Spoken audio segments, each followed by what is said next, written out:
The cold metal collar digs into my neck, making every breath sting. I huddle in this tiny cage, watching the fancy space court through iron bars. Everyone is waiting to see me, the killer, get executed. How crazy is that? 3 days ago I was dying in a hospital bed, and now I'm about to die for crimes in some alien world. The system said this was my chance to live again. Find someone called the World Destroyer, stop him from ruining this galaxy, and I'd get a healthy body and a second life. But I never expected that on my very first day here I'd be framed for murder. Even worse, I have to hide that I'm actually a defective female. In this world where females rule everything, a female who can't have babies is treated worse than trash. The beast men could literally kill me for fun. So I'm pretending to be a genderless person, using tattoos to hide my scent glands and heavy makeup to disguise my real face. At least this way, I might live long enough to find the World Destroyer. But right now, I'd be lucky to survive today. Let me tell you how this mess started 3 days ago. I had just arrived in this crazy space world when I got caught up in a deadly trap. That night, I was framed for killing a high-class female. In this world, there aren't many females around. Most of the lower-class beastmen can't find mates at all. They have to use expensive suppressants just to control their heat cycles.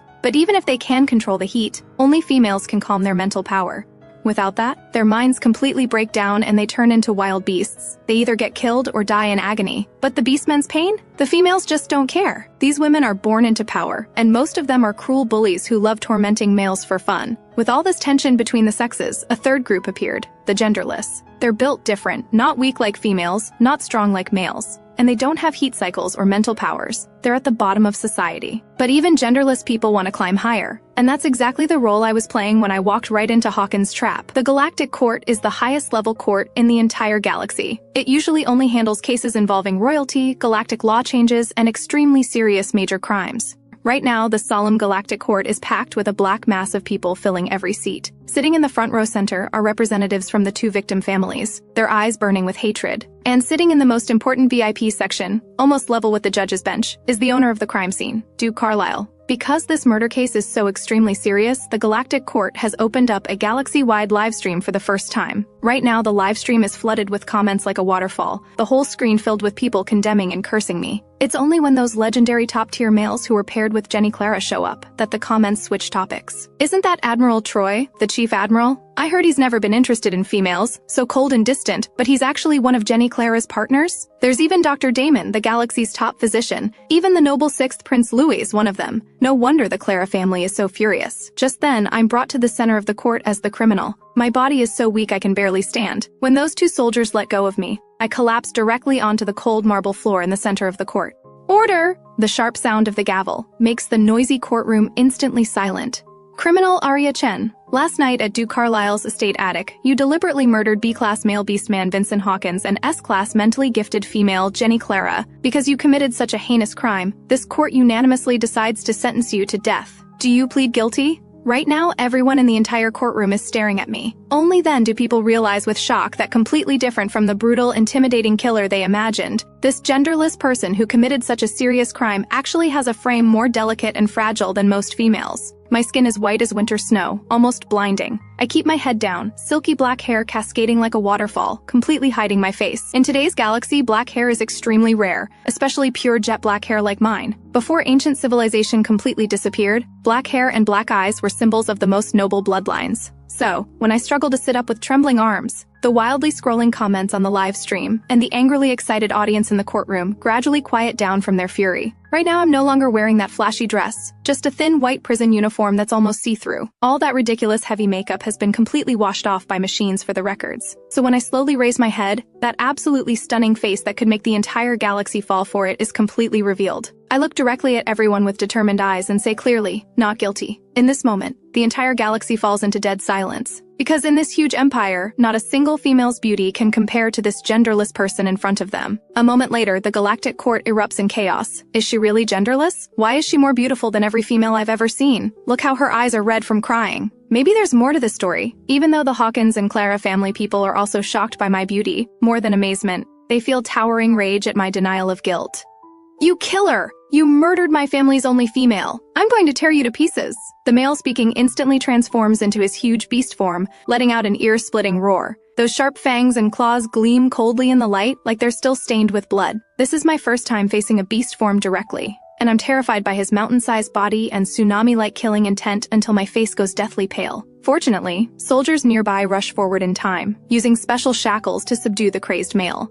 This terrifying scene scares even the usually calm, intelligent system. Hey, host, are you okay? I'm still shaken. Cold sweat beating on my forehead. I'm fine for now, but if you don't help me soon, I won't be alive much longer. Before the system can respond, the old judge frowns and pounds his gavel heavily. Criminal Arya Chen, why do you refuse to plead guilty? I didn't kill anyone, so naturally I won't plead guilty. The previously one-sided situation starts becoming controversial after I reveal my true face. Even though I deliberately skip the part about my identity almost being exposed, I still describe that night's events in detail. But this overly bizarre story makes the judge completely unable to believe it.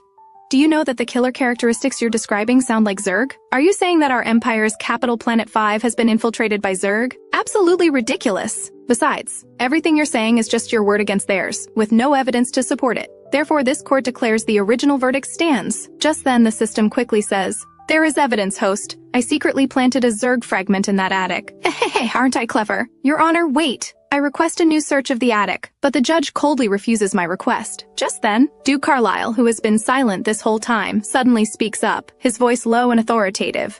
Your Honor, I'm concerned that my estate might not be completely safe yet, so I'd like to have it searched again. Considering Duke Carlisle's noble status, the old judge can only reluctantly declare a temporary recess. Soon, soldiers from the estate send word that they actually did find Zerg body fragments at the scene. When the judge hears this news, his face instantly becomes extremely serious. Zerg appearing on Planet 5 is absolutely no small matter. The Zerg have always been good at disguising themselves. Since their war with the Empire began, they've evolved from ugly insect forms into beautiful human appearances identical to beastmen. This is a major issue. After urgent high-level discussions, they unanimously decide to temporarily hide the discovery of Zerg. When court reconvenes, the old judge changes his story. After investigation, there were indeed no Zerg in the attic last night, but there was definitely another killer. However, Arya Chen trespassed on Duke Carlisle's estate, causing Vincent Hawkins fatal injuries. While not a capital offense, she's still connected to last night's murders. Therefore, the following verdict is rendered. Arya Chen must pay the Clara family 1 billion star coins, the Hawkins family 500 million star coins, and due to your poor conduct, you'll receive a 3-month semi-slave punishment. You have 3 choices. Become the Clara family's semi-slave, become the Hawkins family's semi-slave, or become the semi-slave of the 3 male beastmen affected by your actions. This series of thunderbolt punishments leaves my already weak body dizzy and overwhelmed. Looking at those Hawkins and Clara family members who want to tear me to pieces, I weakly lower my eyes. I choose the third option. Will the 3 males please sign the contract? As someone new to this world, I have no idea what kind of background these 3 male beast men who are signing contracts with me actually have. But after the system introduces them to me, I instantly regret it, because these 3 males, whether in terms of status or ability, are far more powerful and terrifying than those 2 families. And I'm basically indirectly responsible for the death of their fiancé. Will these 3 let me off easy? Thinking about this, my already exhausted body gets scared by my own terrible luck, my vision goes black, and I faint again. Dr. Damon, who's signing the contract, glances at my unconscious form and clicks his tongue in annoyance. Tisk, I hate complications. I wake up with my head pounding. After all, I'm a female, so my physical abilities are far weaker than a real genderless person's. Against the light, 3 tall, long-legged, top-tier males bring overwhelming pressure as they look down at me locked in this cage, like they're examining a small animal caught in a trap. Up close, this genderless person's beauty is even more shocking. I seem very afraid of them, my soft lips pressed into a tight line. Dr. Damon pushes up his gold-rimmed glasses and, like someone teasing a small animal, smiles gently and beckons to me.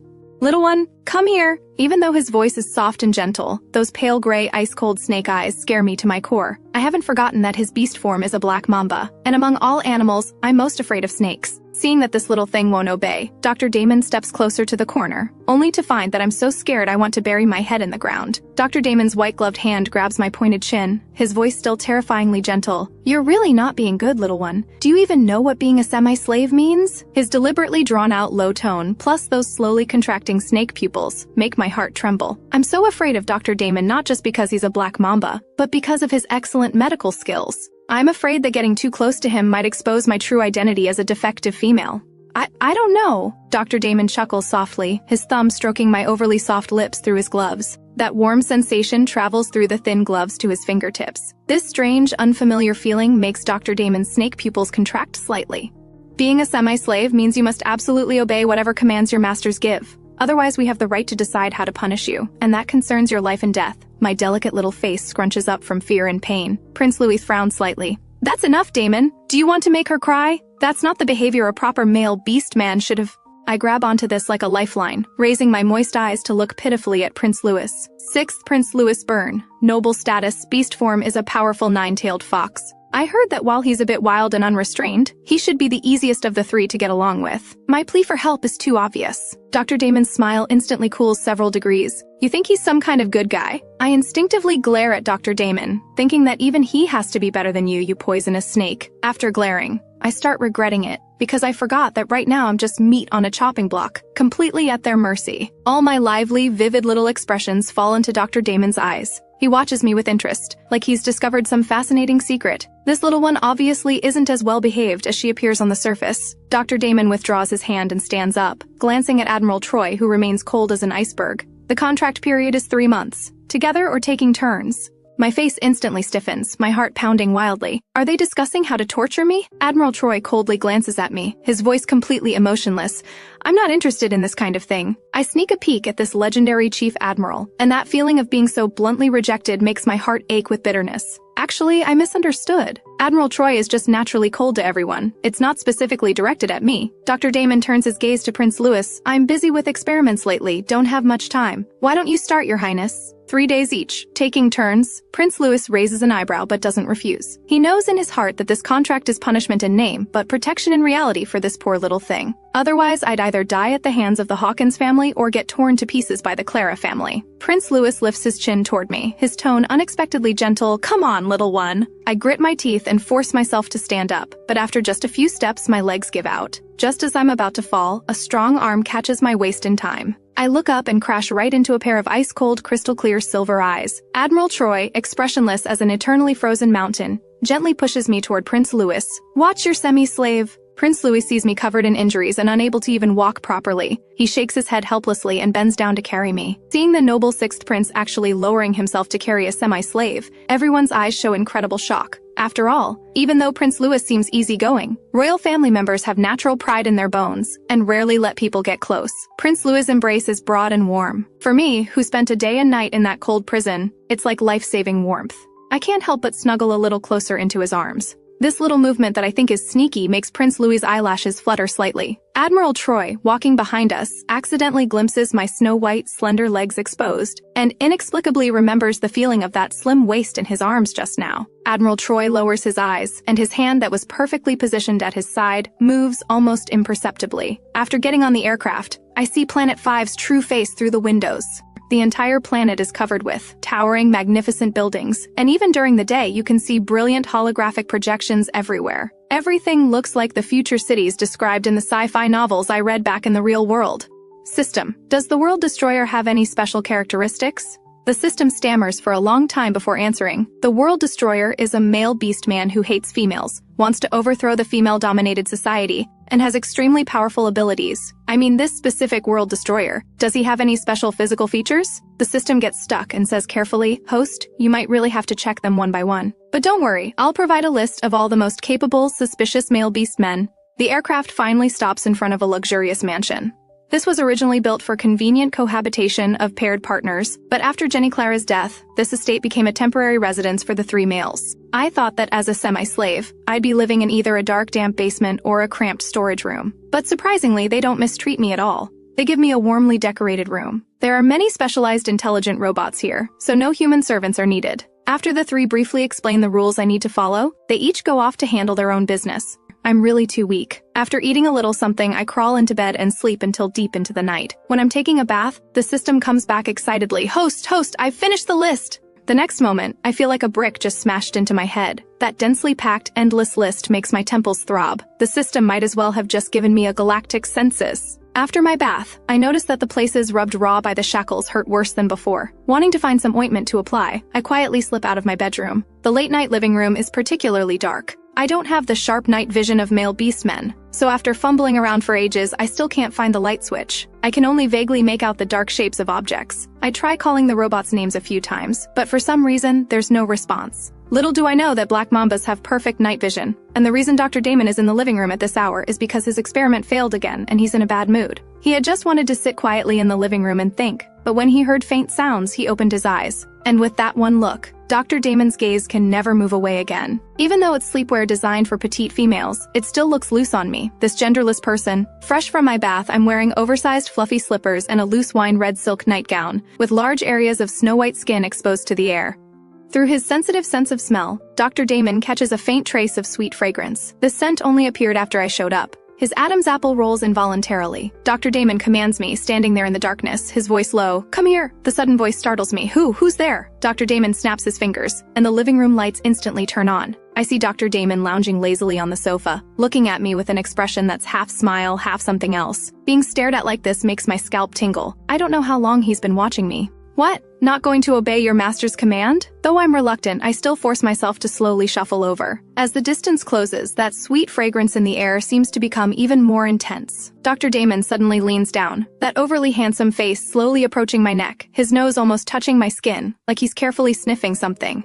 Genderless people don't have pheromones, so why do you smell so sweet? Hearing this, my heart skips a beat and I quickly explain, maybe it's the scent of my body wash. Dr. Damon's smile deepens. No, it's completely different. When his gaze sweeps over my neck, it suddenly pauses. What's this? Dr. Damon raises his finger, his fingertip gently stroking the pink rose tattoo on my neck. Hidden beneath this rose is my tightly closed female scent gland. Interesting. A genderless person who not only has a sweet scent, but even has a rose tattooed right where a female's scent gland would be. Are you so desperate to become a female, or are you deliberately hiding something? His voice carries dangerous implications. You wouldn't happen to be a little female disguised as a genderless person, would you? The next moment, Dr. Damon suddenly lowers his head, and his snake-like cold tongue actually licks the pink rose on my neck. The intense male scent instantly overwhelms all my senses. My pupils contract sharply and my body goes completely limp. This Dr. Damon is a complete pervert. I bite my lip hard, both shocked and furious. In desperation, I grab Dr. Damon's hair tightly, desperately trying to pull him away. Just then, Prince Louis pushes open the living room door and sees exactly this scene. Prince Louis' heartbeat inexplicably skips. Damon! Prince Louis' voice carries a chill. Dr. Damon knows the prince is truly displeased now, so he very wisely releases me and puts back on that refined scoundrel appearance. Don't be angry, Your Highness. I was just teasing her a little.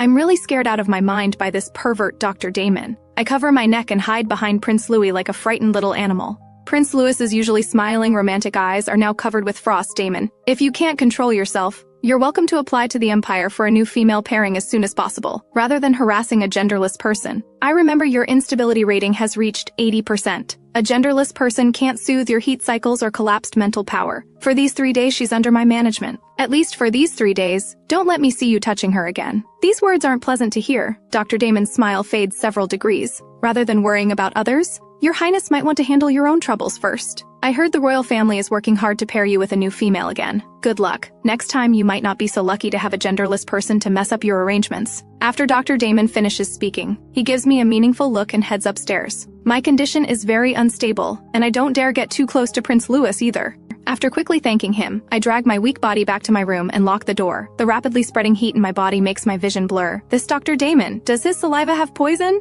The effect is even more intense than that aphrodisiac. I quickly soak myself in cold water, but unfortunately this time the cold water can only treat the symptoms, not the cause. What this body really needs right now is suppressants. In my current state, there's no way I can go home to get medicine, and I definitely can't ask Prince Louis and the others for help. A blurry face flashes through my mind. The original owner's gentle, caring adoptive brother. The original owner was so spoiled and willful, yet this adoptive brother took care of her for years.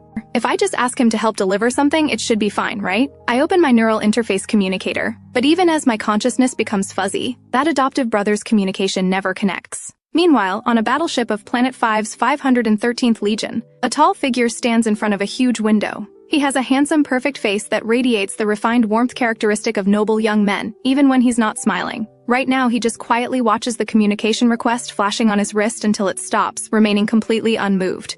Colonel Ethan, are you still not resting? The cabin door opens, and two subordinates walk in with the latest documents. Ethan takes the documents, his pale star blue eyes calm and gentle. It's late. You two should go rest too. The subordinate on the left looks at the colonel's calm expression, wanting to say something but hesitating. Colonel, did you watch the Galactic live stream today? Hearing this, the red-haired subordinate on the right's expression changes, and he quickly pulls his talkative friend back. Ethan looks up and asks mildly, What's wrong? The red-haired subordinate quickly smiles and changes the subject. Nothing, Colonel. You should rest early too. After leaving, the red-haired soldier glares at his friend and says irritably, "Don't you know how annoying the Colonel's sister is? Now that she's become a semi-slave and is being controlled by others, isn't that great? Do you want the Colonel to be bossed around by her like a dog again? Have you forgotten how she forbade the Colonel from pairing with females? The Colonel is just too good-natured. She's clearly just a burden with no blood relation. He should have dumped her ages ago, but instead he lets himself be tied down by her willingly. But what they don't know is that the Colonel they sympathize with already knew about the Galactic Court livestream. Right now, this man is watching the replay of the Galactic broadcast, his gentle eyes showing no emotion whatsoever, and certainly no loving concern for a sister. He knows very clearly that the girl isn't the real Arya Chen. The next day, I'm woken up by my neural interface's notification sound.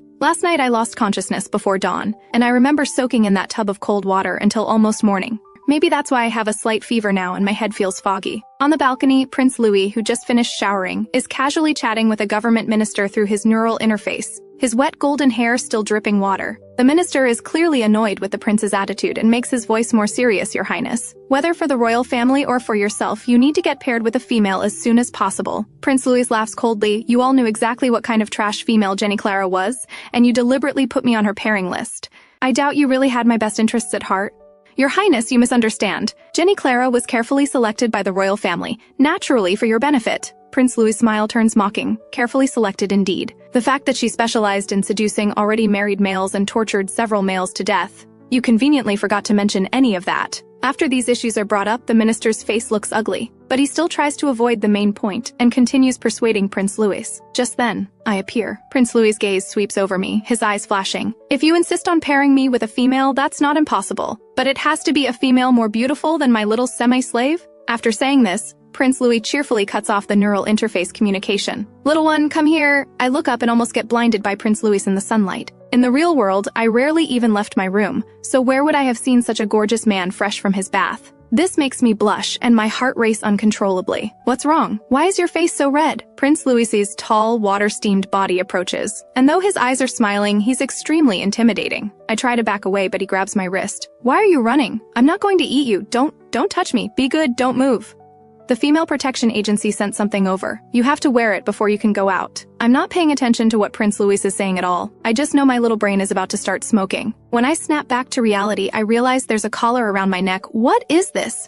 A collar from the Female Protection Agency. After putting it on, you absolutely cannot get close to any females. Remember that, okay? I touch this dog collar-like thing around my neck, my little face scrunching up like a bun. I'm not a dog. Why should I have to wear this humiliating thing? My skin is extremely pale, and the black collar locked around my slender neck makes me look like a beautiful pet with a private brand. Prince Louis's Adam's apple rolls involuntarily. This genderless person in front of him is actually more delicate and charming than any female he's ever seen. I'm in a really bad mood and turn my head away from Prince Louis, storming off angrily. I'm not really mad at Prince Louis. I'm mad at the Female Protection Agency people. On the way to the original owner's house. Since I'm completely broke, I can only take the cheapest maglev train. Almost the moment I get on the train, everyone's eyes focus on me. I clench my little hands tightly and hang my head in shame. Those strange looks make me want to find a hole to crawl into. When the train reaches my stop, I can't remove this damn collar, so I can only rush home as fast as possible. But after searching everywhere, I only find one suppressant, and I can't find a single scent blocker. The most important thing. The original owner's family was already poor, and with the added expense of hiding her defective female identity, the costly medication fees made things even worse. I suddenly understand why the original owner was willing to take such huge risks to seduce Duke Carlisle.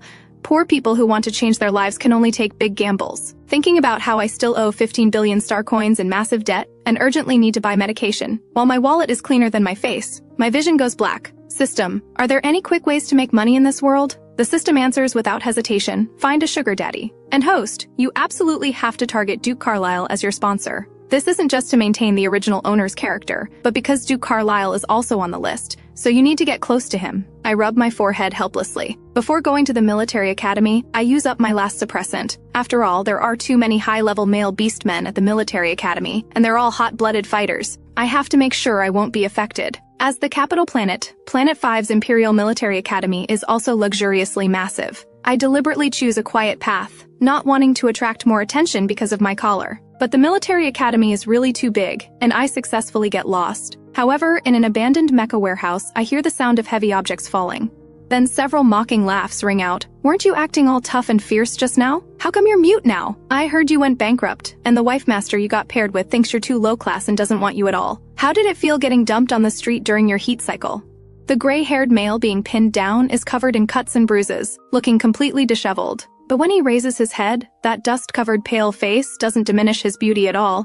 If you've got guts, let me go and fight me one-on-one, Reg Clara. Reg has experienced Yuri's ruthless fighting style before. This Yuri might be low class, but his cold, solitary personality and fearless strength are real. If this guy hadn't not only beaten him in the fighting arena but also humiliated him, he wouldn't even bother looking at someone from such a lowly background. Witnessing this military academy bullying, my heart jumps when I hear the name Reg Clara. I haven't forgotten how the Clara family looked like they wanted to slice me into 1,000 pieces. Even though the bullying victim is pitiful, I still know my place. I hold my breath and carefully back away. Just as I'm about to safely leave, a piece of metal hanging overhead suddenly falls down with a clang right in front of me. I panic and run. It's that genderless person, hearing about. The culprit who caused his family to lose their only female. Reg's face instantly darkens. Catch her! The young, strong male beast men only need a few seconds to grab me. Why are you running? Come play with us. Not wanting these people to see the collar around my neck, I keep my head down and use my long hair to hide my face. Reg looks at the genderless person being dragged in front of him, hunched over with her head down like a weak shrimp, and his disgust grows even stronger.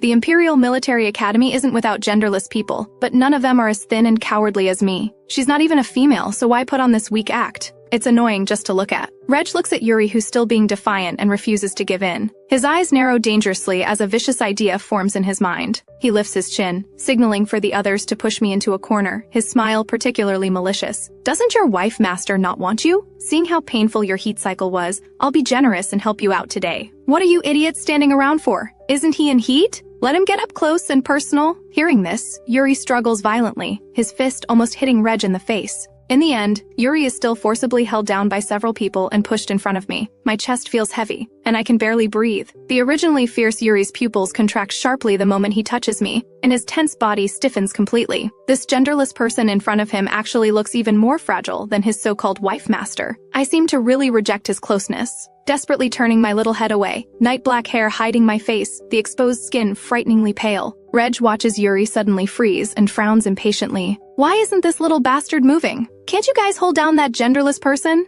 The two males holding me hesitate for a long time, but somehow can't bring themselves to do it. Reg kicks those two aside and crouches in front of me. I'm only asking once. Are you going to do it yourself, or am I going to do it? My body trembles uncontrollably, but I still curl up without daring to move. Reg loses patience and grabs my hair roughly. When his fingers run through my silky cool hair, he feels waves of tingling sensations at his fingertips.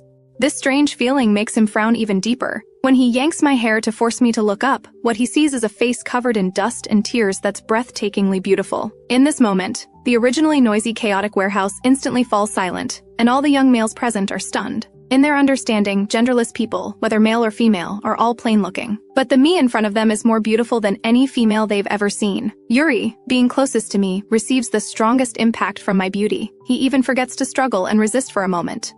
Reg, should we continue? The two young males stammer. Reg snaps back to reality and realizes he was just captivated by a genderless person, his expression immediately showing embarrassed anger. Why wouldn't we continue? Are you idiots? Push that little bastard Yuri over here. Reg, who was just yelling about catching me, seems to have forgotten what he said earlier. Looking at Yuri being forcibly pushed over, I instinctively try to dodge, but my scalp burns with tearing pain. I can't help but let out a small whimper. This tiny sound makes Reg's hand holding my hair tremble like it's been hit by electric current, almost losing all strength. Inexplicably, he releases my hair and instead grabs the black collar around my neck, crying already. Do you think you're a female? Stop putting on this pitiful act. Who are you trying to fool? Humiliated, I raise my eyes and glare at Reg hatefully. My eyes and nose are red, and my thick eyelashes tremble with tears. Reg's heart inexplicably skips a beat. Just as he's about to say something, Yuri, who was just like an iron board, suddenly gets pushed forward and accidentally kisses my cheek. Yuri's pupils contract sharply. His breathing stops. His heartbeat skips completely. The disgust and rejection he imagined don't appear at all. The two young males holding Yuri think something strange.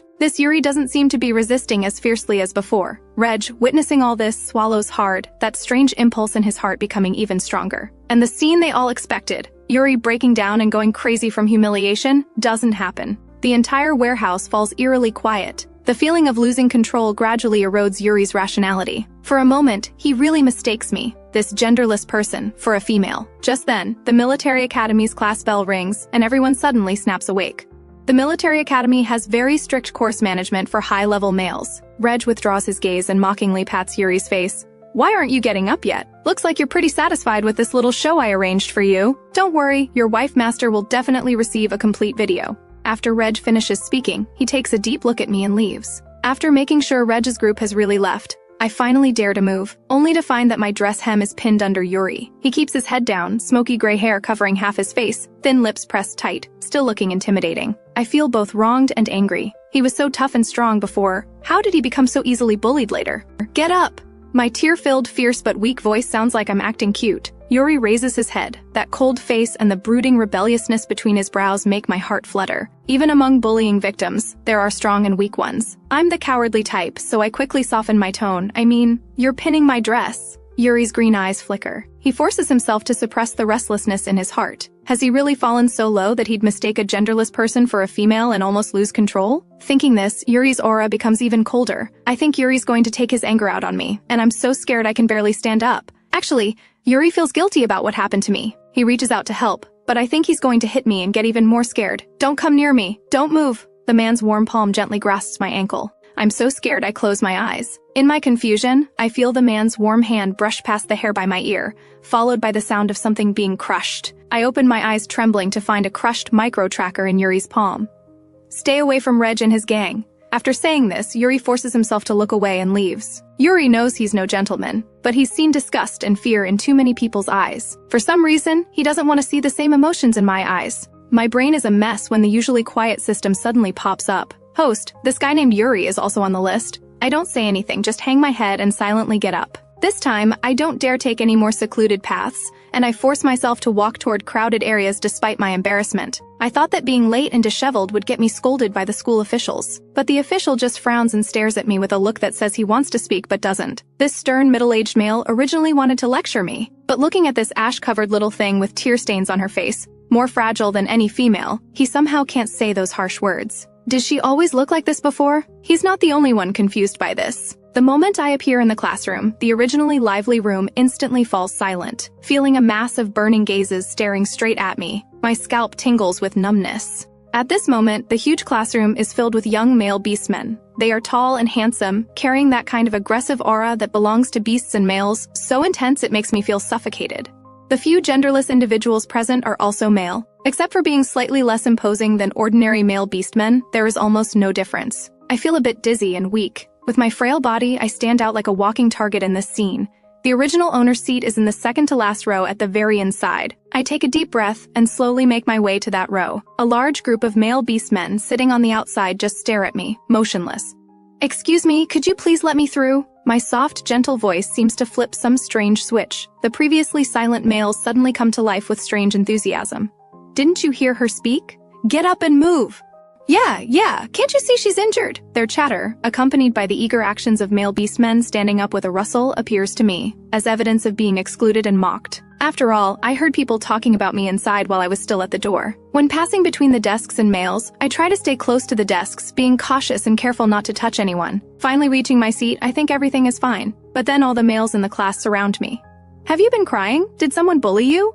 Your skirt is torn. How about I take off my clothes for you to wear? Some males say this and even try to reach out. If the teacher hadn't arrived in time, I probably would have been scared to tears by this group of males. During class, my head keeps feeling foggy. My forehead, which was only slightly feverish before, seems even hotter now. I don't know how much time passes. While I'm resting with my head on the desk, the system suddenly says anxiously, "Host, run! That guy Reg is looking for you again." My face darkens. I think to myself, is this Reg like a dog? Why does he only chase after me? I steel myself and stand up. Teacher, I don't feel well. May I take a sick leave? I do indeed look weak and troubled at this moment. After getting permission, I rush out of the classroom and run outside, but Reg's speed is faster than I expect.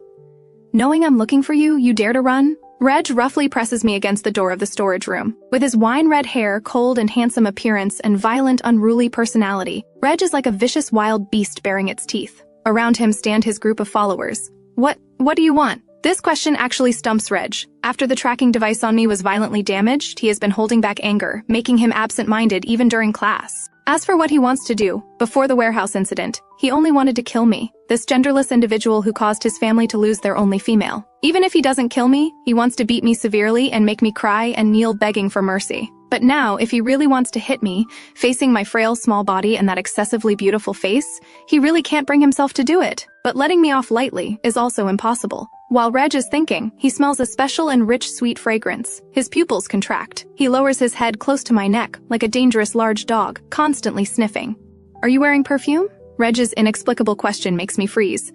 Making yourself smell nice, showing off that attractive face, approaching males everywhere. I'm so angry my eyes turn red.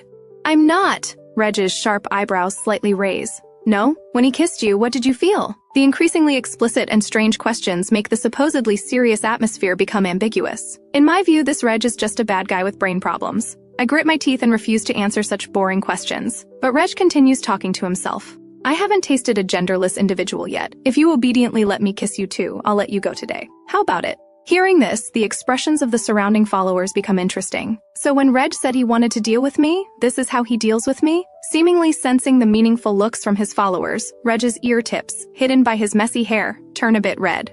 In fact, although Reg appears wild and rebellious on the surface, he hasn't matched with a female yet and is actually quite innocent. He doesn't know what that feeling of irregular heartbeat and excitement when facing me is. He just wants to control me, get close to me, and bully me. The wine-red messy hair gets closer and closer. In my anger, I curse, "You bastard, dream on!" After saying this, I suddenly open my mouth and bite Reg hard. The slight pain on his finger makes Reg's breathing heavier. You'd better behave and not make me angry otherwise. Reg's threatening words aren't finished when the neural interface on my wrist suddenly lights up. When the semi-transparent communication screen appears in the air, a gentle and handsome face appears. Ethan. Help me. He despises his arrogant and willful sister, yet indulges her in every way, even though she orders him around, like a dog, and forbids him from matching with females. He still takes care of this unrelated sister for many years. So when he learned through the Galactic Court livestream that his sister had become a semi-slave to 3 male beastmen for indirectly causing a female's death, he also chose to ignore it. But this time, when he opens the neural interface, he unexpectedly witnesses a scene of bullying. The next moment, the neural interface is cut off, but Ethan's clear eyes remain calm and emotionless. This isn't the first time his nominal sister has suffered bullying. Every time she suffers any grievance outside, she never mentions it when she comes home. Instead, she takes out all the humiliation she received on him with double the intensity. Ethan is used to ignoring it and has always tolerated his sister's spoiled and willful behavior. But just as he's about to step out of the building, he seems to hear that weak voice calling Ethan again. The former me never called him this way, always addressing him by his full name. His steps halt. In Ethan's mind, the scene from just before the neural interface was cut off surfaces again, those beautiful eyes filled with tears and dependence. His brow furrows slightly. In the end, he still turns around. Ethan finds me in the storage room. The moment he opens the door, Ethan's calm eyes change. That sister who was always arrogant and willful is now pitifully curled up in the corner. Because I cried too hard, tear stains and redness remain on my face. My long, disheveled hair can't hide the black collar around my neck. My wrists and ankles are bound with ties, even though the light in the storage room is very dim. My exposed skin is still dazzlingly white, broken and abused, yet heartbreakingly beautiful. When I see him, my eyes, black as night, immediately light up. Ethan steps forward and unties the things on my hands and mouth. There's no disgust on his face, but his expression remains cold. I throw myself into Ethan's arms, hugging him tightly, burying my wet little face in his neck. Ethan, I hurt so much. This sudden intimate gesture makes Ethan freeze. His hand stops in midair, his usually gentle face full of confusion and blankness. The girl in his arms gives him a feeling of delicacy and warmth he has never experienced. She seems extremely frightened, her thin body trembling uncontrollably. Ethan doesn't push me away from his arms, but his brow furrows even tighter. The relationship between him and her isn't good enough for such intimacy. Even the system, looking at me like this, feels strange. Host, are you unwell? The system gets no answer. When Ethan asks the same question, there is a response. Does it hurt a lot? I'll take you to the hospital. Ethan tries to pull me away, but I hold him even tighter. No hospital. Ethan, please just hold me. At this moment, my consciousness is no longer clear. My heart and eyes are full of Ethan in front of me. Warning, warning. Host's mental state is chaotic, body data extremely unstable. The system is puzzled about what went wrong. Suddenly, the system realizes, when the neural interface connected, your eyes seemed wrong. That look was clearly like reuniting after a long separation, seeing the most important person. The system hurriedly retrieves all of the original owner's files. It turns out the original owner was abandoned at an orphanage right after birth. At age 6, she was adopted by a kind couple, and also had a gentle adoptive brother. But after the adoptive parents died one after another, even her beloved adoptive brother died in an accident, dealing a huge blow to her who was already ill for a long time. And the original owner's adoptive brother, except for having black hair and eyes, looks exactly like Ethan. The emotions in Ethan's eyes are unclear. The person in his arms is incredibly light. Her small, pale hands grip his clothes tightly, and because of the excessive force, her knuckles are somewhat white. Ethan, don't leave me alone in the hospital. Don't abandon me. Ethan, who originally planned to take me to the hospital, stops for a long time, and finally changes his mind when he carries me onto the aircraft heading to the military base. The adjutant is obviously surprised. Colonel Ethan, are you taking her to the military base? Seeing Ethan nod, the adjutant becomes nervous. Colonel, outsiders are not allowed to enter the military base without authorization. Ethan looks at me, who has fallen unconscious, and remains silent for a moment. She's not an outsider. The news that Colonel Ethan brought his sister into the military base spreads quickly. For a while, the male beastmen in the military base all want to teach this Arya Chen a lesson. At night, the impulsive Ryan heads toward Colonel Ethan's restroom. Matthew grabs his impulsive friend. Ryan, what are you doing? I'm just angry. I thought she would calm down after becoming a semi-slave, but now she's actually pestering her way into the military base. I must give her a lesson. Matthew's eyelid twitches. Are you crazy? Matthew, if you're scared, just stay here. With that, Ryan pushes open the door. The bed is empty, so she must be in the medical pod. Ryan raises his hand to press the pod door switch. Matthew, who rushes over, lowers his voice to stop him, just as a group of male beastmen who just finished training also poke their heads in. Looking at his teammates crowding noisily into the restroom, Matthew is at his wit's end. What are you all doing here? Get out! In the chaos, someone touches the medical pod switch. The pod door opens with a click. When they see the person lying inside, the previously noisy crowd immediately falls silent. A girl in a simple white dress lies with her eyes gently closed, her silky black hair spread out, breathtakingly beautiful. The girl slowly opens her eyes and everyone even forgets to breathe. But my feeling isn't so pleasant. Just waking up from unconsciousness, I open my eyes to see a group of strange males with bulging muscles surrounding me. I open my mouth to call for help, just as Ryan, who is closest to me, gets hot-headed and covers my mouth with his hand. I can only make panicked whimpering sounds. The unfamiliar soft feeling under his palm makes Ryan's whole body tingle.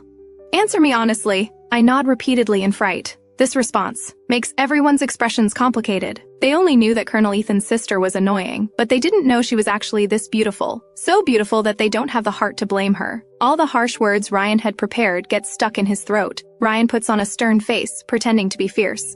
I'm warning you. Don't think I won't dare do anything to you just because you're Colonel Ethan's sister. If you dare bully Colonel Ethan again, I'll... At this moment, a familiar voice suddenly comes from the doorway. What are you doing? Everyone turns around and sees Ethan with a cold expression. Ryan guiltily withdraws his hand quickly. Ethan's sharp gaze sweeps over everyone. He doesn't get angry but walks toward the medical pod. But everyone can see that Colonel Ethan is furious, seeing the newcomer. All my unease disappears instantly. My pretty little face even shows a gentle smile. Ethan! I act coquettishly, habitually throwing myself into Ethan's arms. Ethan doesn't respond to my excessive enthusiasm, only asking gently, did they touch you? Thinking that these guys were trying to protect Ethan when they confronted me, I press my lips together and shake my little head. They were just visiting me. Is that so? Ethan's eyes darken slightly. His long, pale fingers hold a handkerchief and wipe my lips and chin that Ryan had reddened. After doing this, Ethan turns to look at Ryan, his tone calm. Go receive your punishment yourselves. Ryan steals a glance at me. Was it a misunderstanding? She seems different from the rumors. At this time in the restroom, I sit barefoot on the edge of the bed, looking tenderly at Ethan, who is kneeling in front of me, applying medicine to my injuries. In terms of appearance, Ethan is in no way inferior to Dr. Damon and the others. Although all three are strong and excellent males, Ethan's temperament is gentle and refined, handsome and elegant, making him easier to gain others' favor. When the cool ointment spreads on the bruise on my knee, I wince with reddened eyes and take a light breath. Sorry for hurting you. Ethan looks up. The girl who was frowning just moments ago immediately relaxes her brow, smiling and shaking her head at him.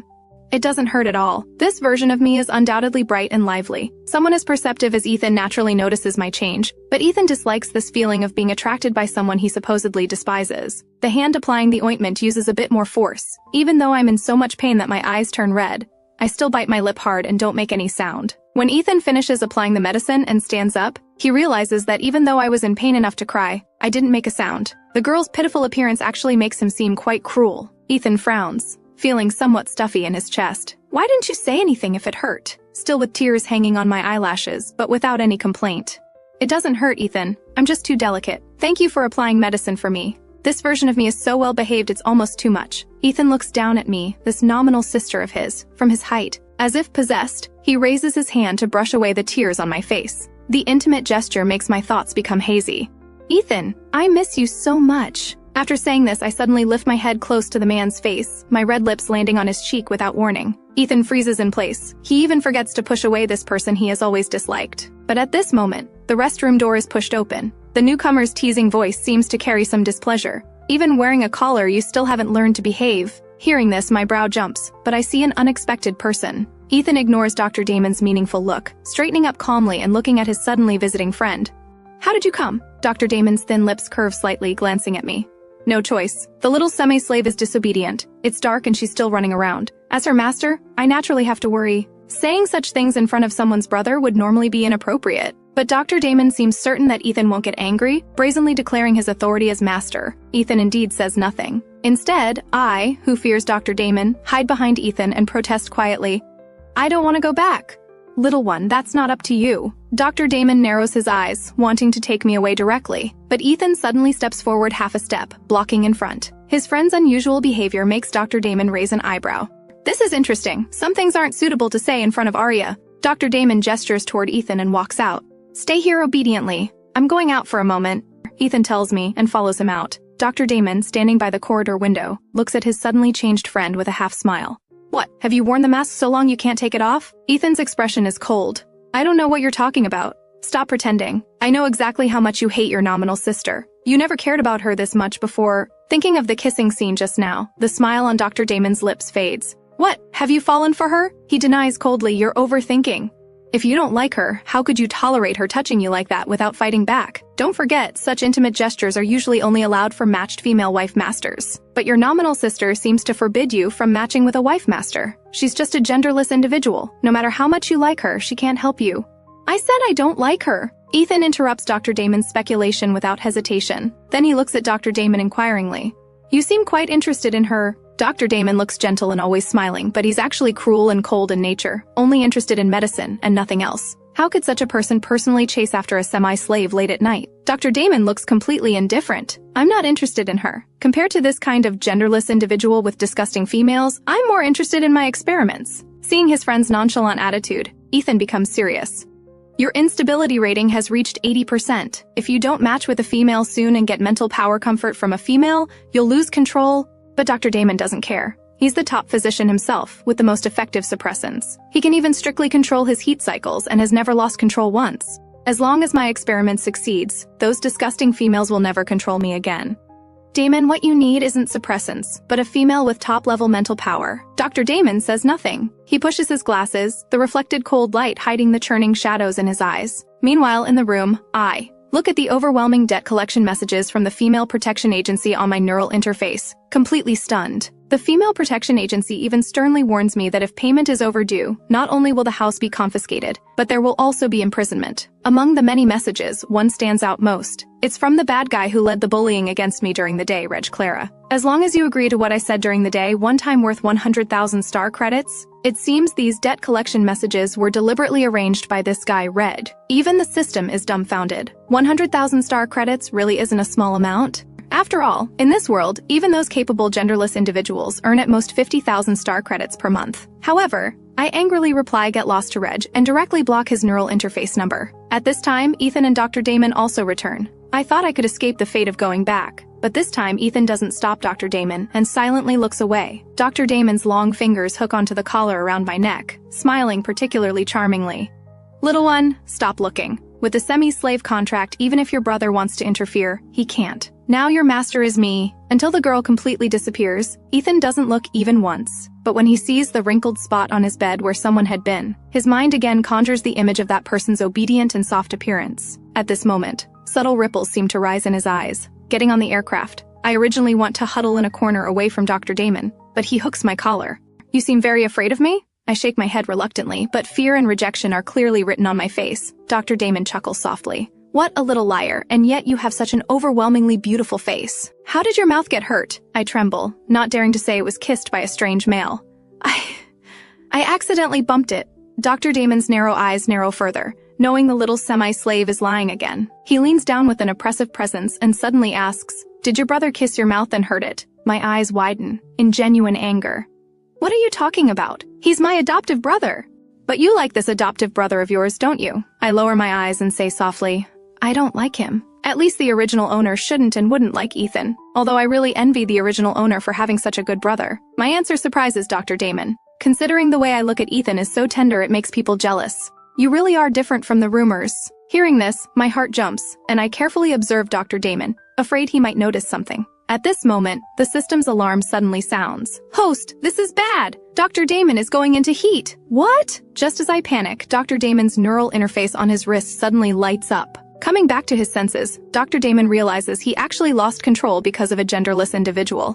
He releases his restraint, leaning back on the sofa with a cold aura, taking a deep breath, to try to calm the restlessness in his body. But even though I retreat to the corner, my scent still lingers faintly around Dr. Damon. Dr. Damon has to inject suppressants into his neck, although forcibly suppressed by the suppressants. Once a male beastman's instinct tears open a gap, even if it's blocked, the next outbreak will be even more intense. Dr. Damon looks at me with very complex emotions. Is his instability rating too high? Otherwise, why would he easily lose control because of a genderless individual? Throughout the journey, Dr. Damon doesn't speak again. He's really not in a good mood. Someone as proud as him absolutely doesn't want to submit to any female. When the aircraft stops, I realize Dr. Damon has brought me to attend a palace banquet, compared to the females dressed up and radiant. I look at my overly simple attire and feel the gazes from around, somewhat uncomfortable. What I don't know is that those people look at me because of my beauty that surpasses even females. Dr. Damon's eyes turn cold as he reaches out to embrace me, pulling me into his arms. Dr. Damon's undisguised possessive gesture makes those males' gazes restrained somewhat. I'm very uncomfortable with Dr. Damon's closeness, but here I only know Dr. Damon, so I don't struggle. Dr. Damon, why did you bring me here? Dr. Damon's fingers brush past casually, answering offhandedly to slap some faces. The moment I appear at the banquet, the female who was just acting high and mighty toward Prince Louis suddenly changes expression. After all, this genderless individual without makeup is so refreshingly beautiful that, looking at the entire banquet, she actually outshines all the females. Minister Sinclair, what is the meaning of this? Emily grips her wine glass tightly, her face full of displeasure. Minister Sinclair, the civil official responsible for hosting the banquet, obviously didn't expect Dr. Damon to bring someone to disrupt things. Since Prince Louis, Dr. Damon, and Admiral Troy's matched female wife masters died, Sinclair has been ordered to constantly seek new females for the three. This Emily is not only of noble birth and outstanding appearance, but her mental power is also S-class. However, she's even more arrogant and domineering than the previous Jenny Clara. Sinclair carefully placates her. It's not, but Prince Louis laughs mockingly. Miss Emily, why be angry? I just wanted you to meet my little semi-slave. After all, I really can't accept that my future wife master looks inferior to a genderless individual. What do you think, Miss Emily? Emily has never been humiliated like this before, but Prince Louis is royalty after all, and she currently can't touch him. But this lowly, genderless individual, she has no reservations about her. Emily raises her wine glass, about to splash it on my face, but Prince Louis grabs her wrist. Miss Emily, your hand seems unsteady. Prince Louis uses considerable force, making Emily's expression twist in pain. He, who was always smiling, now has no smile on his face. The powerful aura of a superior makes Emily feel intimidated. But Emily is still angry. It's just a lowly, genderless individual. Does the sixth prince need to protect her like this? Prince Louis's voice is cold. She's mine, so naturally I protect her. Miss Emily isn't my wife master yet, so you have no right to interfere so much. Prince Louis releases her hand without mercy. Emily staggers and almost loses her footing. No matter how slow I am, I sense something's wrong. Dr. Damon's face slapping seems to be slapping this female's face. Host, I just detected that Duke Carlisle is here too. This is a golden opportunity. Quickly find an excuse to slip away. I happen to not want to get involved in this matter either, so I excuse myself to go to the restroom and temporarily escape. After getting rid of Emily, Prince Louis is in quite a good mood.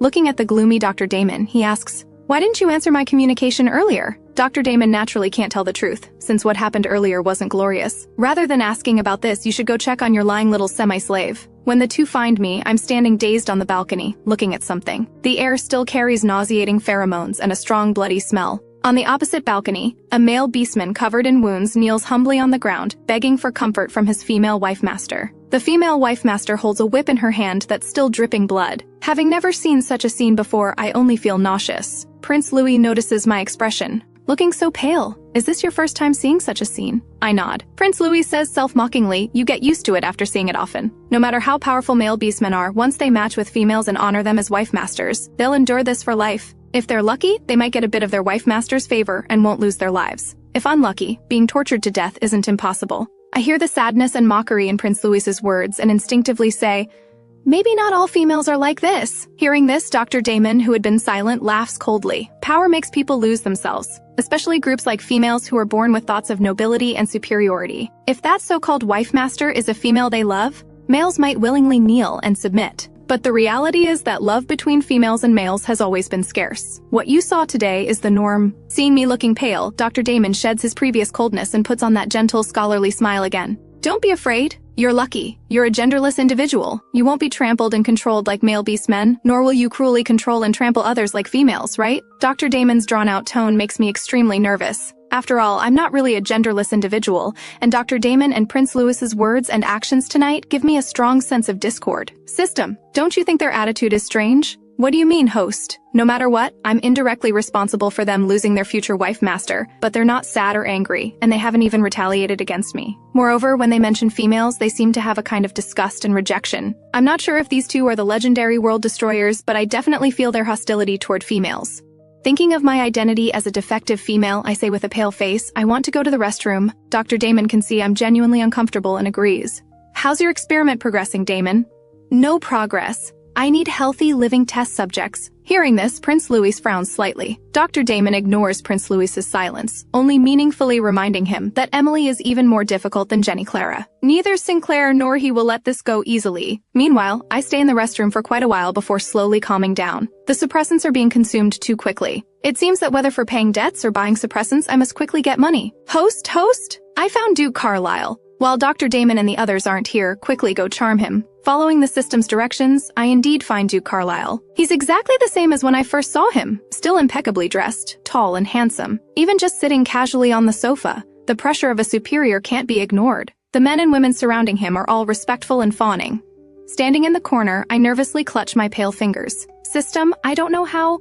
Having never been in love, aside from one adoptive brother, I've hardly interacted with the opposite sex, so I have no idea how to seduce someone. Moreover, this person is a male noble with top-tier status and wealth. Don't worry, just go over and say nice things. You'll definitely succeed. I look confused.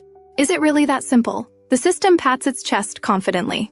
Trust me, I won't lie to you. The system has guided many hosts, and in terms of appearance, you're definitely the most beautiful. I gather my courage and walk toward Duke Carlisle's direction. What I don't know is that the moment I move, Duke Carlisle, who I've been secretly watching, trembles his long lashes, and his beautifully lined thin lips curve into a mysterious arc. Your Grace, Duke Carlisle, my clear yet soft voice, makes everyone present freeze. When they turn and see me, their eyes are filled with undisguised amazement. Although many people saw me during the Galactic Court livestream, the shocking impact of that heart-stopping beauty in person is too strong. Isn't she supposed to be the semi-slave of the sixth prince and the others? How can she appear here alone? The burning and sharp gazes from the surrounding male beastmen make my face flush, and I almost want to flee. Duke Carlisle looks deeply at me, this striking little one, and nods slightly, acknowledging my polite address.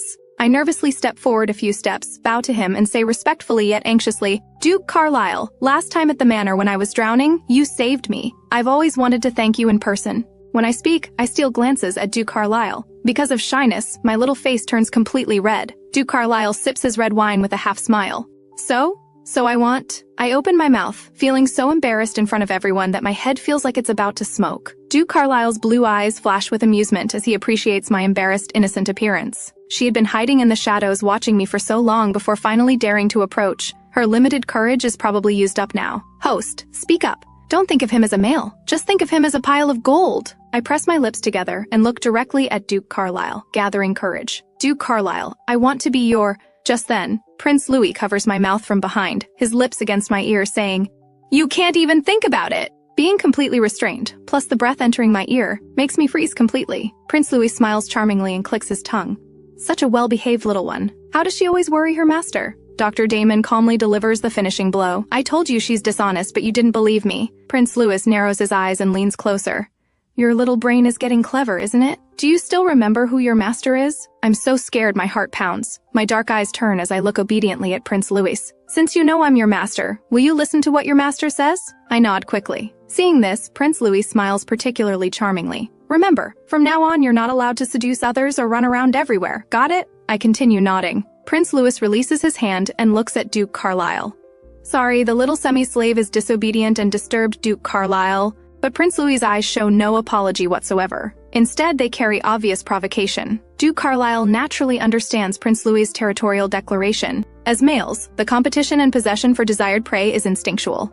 Putting down his wine glass, Duke Carlisle's expression remains calm. The sixth prince is too kind. She didn't disturb me. Duke Carlisle naturally wouldn't argue with a little semi-slave. Prince Louis hasn't forgotten that the usually cold Duke Carlisle requested a research of his own manner for me at the Galactic Court. Prince Louis has no interest in watching a mutual attraction unfold. His person, no one else can touch. It's getting late. I should take my little semi-slave home. Duke Carlisle, please enjoy yourself. After Prince Louis finishes speaking, he and Dr. Damon take me away, before leaving. I keep turning back to look at Duke Carlisle with a reluctant expression. If the system didn't know that its host was reluctant to part with Duke Carlisle's money, it might have misunderstood. Dr. Damon and Prince Louis don't know what I'm really thinking. On the way back, the two take turns lecturing the restless little one. I appear obedient on the surface, but let it go in one ear and out the other. The next day I get up early, using the excuse of going out shopping to pick gifts for Duke Carlisle for our next meeting. However, being short on money, after looking around for a long time, I can't afford any of those exquisite and expensive gifts. I stand in front of the glass window display, sighing with a furrowed brow. Miss, don't you like anything? How about I recommend something for you? I shake my head embarrassedly. Thank you, it's not that I don't like them, I just don't have enough money. It's okay, I can give you a discount. Just as the male clerk finishes speaking, noisy sounds suddenly come from outside the store, and the crowd gathering around even lets out exclamations. You ungrateful lowly bastard, who gave you the courage to touch others. A whip stained with crimson blood whips through the air, making sharp whistling sounds. The sound of flesh tearing makes my heart jump violently even from across the crowd. I push through the crowd but see an unexpected person. The familiar gray hair and cold profile, it's Yuri, who was previously pressed down by Reg's group and kissed me. Yuri, who never bent his spine even in front of Reg and his gang, now lies weakly and painfully on the ground, his breathing broken and labored. I can't see Yuri's face clearly, but his pale skin color and the terrifying wounds all over his body are particularly shocking. The female in gorgeous clothes standing in front of Yuri only has coldness and vengeful satisfaction in her eyes. If it weren't for your male father going bankrupt and begging me on his knees to take in you, this lowly bastard with inferior bloodline, do you think you could match with a female? Usually acting like a wooden post, never knowing how to please me, your wife master. Since you're so stubborn and refuse to kneel to me, have a good taste of pain. After saying this, she uses pheromones to forcibly trigger Yuri's heat cycle, and makes his mental power go completely chaotic. But no one around steps forward to stop it, because these male beastmen are all treated this way by their own female masters. They've seen such scenes since childhood. Even their own male fathers are like this. It's not just long-term conditioning, but also the harsh and twisted female protection laws that prevent all males from resisting. At this moment, I suddenly understand the World Destroyer's extreme ideas. How does it feel? Uncomfortable? Victoria steps forward and stomps hard on Yuri's slender hand, her expression satisfied. Who is that genderless individual who seduced you? Tell me! Hearing this, I realize that Yuri's suffering is related to me. More precisely, it traces back to Reg. Yuri, whose consciousness is already on the verge of collapse, seems to hear a soft, familiar voice. In the blurry crowd, he immediately spots that little one, who was once kissed to tears by him. She's still dazzlingly beautiful, looking at him with eyes full of worry and sympathy. A bitter and stuffy feeling rises in Yuri's heart. He turns his face away, not daring to look anymore. He doesn't want her to see him in such a pathetic and powerless state. I'm telling you to speak. Are you mute? Just as the long whip is about to fall again, I step out. Enough! I'm the person you're looking for. Yuri didn't do anything wrong. He wasn't unfaithful to you either. That day, we were both bullied and forced. Even as Yuri's wife master, you shouldn't humiliate him like this. My voice is cold and firm as I protect Yuri behind me, gathering courage to face this arrogant female. But Victoria's face becomes frighteningly dark. A genderless individual, whether in voice, face, or figure, makes her look like a joke. This bitch is the one you seduced him with? You still want to protect that bastard? I'll beat you, this bitch, along with him. A female's mental power is useless against their own kind and genderless individuals. Just as Victoria raises her hand, I grab her whip. I don't want to fight with her, after all. The harsh female protection laws also target genderless individuals.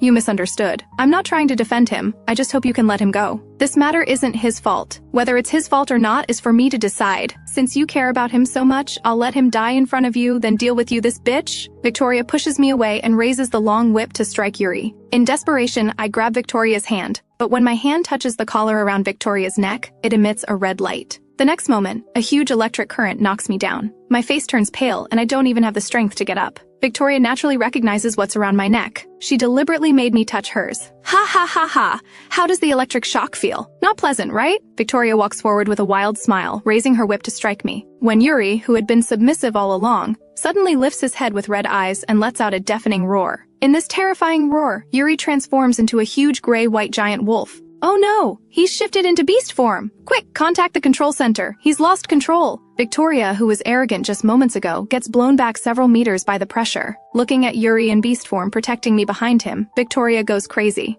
Yuri, are you insane? You're actually attacking your own wife master for a genderless individual. The watching crowd is also shocked by this unprecedented scene. Male beastmen who have already matched with wife masters are essentially their wife master's property. Male beastmen must submit and be loyal to their wife masters, both physically and mentally. Behavior like Yuri's, defying his wife master, and even attacking her for a genderless individual, is indeed madness. How dare he do this? Has his consciousness lost control? But if he really lost control of his consciousness, he should be attacking everyone indiscriminately. Hearing the surrounding discussions makes Victoria completely lose it, because after Yuri became her male husband, he never even transformed into beast form in front of her, his wife master. Overwhelming jealousy makes Victoria look at me with eyes full of murderous intent. What others don't know is that although Victoria seems to despise Yuri among all the males, her possessiveness toward Yuri is the strongest. But Yuri, with his inferior status yet dazzling appearance and outstanding abilities, never pleases her like other males do, and won't even let her touch him. This unattainable desire makes Victoria completely frustrated and twistedly torments Yuri.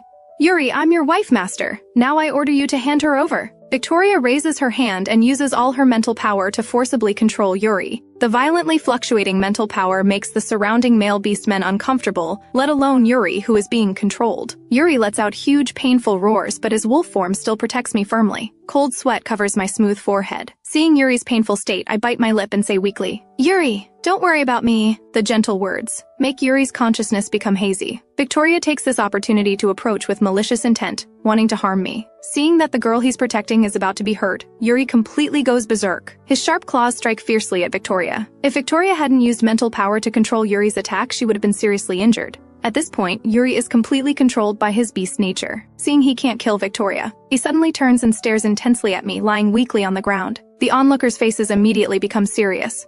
Oh no, he's going to attack that poor genderless individual. Ha ha ha ha. Yuri, tear that bitch apart for me. Victoria looks mockingly at me, who's about to die. But the next moment, the violent Yuri carefully picks me up with his fangs and gently places me on his wolf back. My god, he's actually letting a genderless individual ride on his beast form. Male beastmen only do this for their wife masters because it represents their highest level of submission and loyalty. Victoria completely loses her mind. I'm going to kill you both. Hearing that Victoria wants to kill the person he's protecting on his back, Yuri's eyes flash with fierce light. He approaches Victoria step by step, his overwhelming killing intent making people shudder. Victoria, invaded by the threat of death, finally knows fear.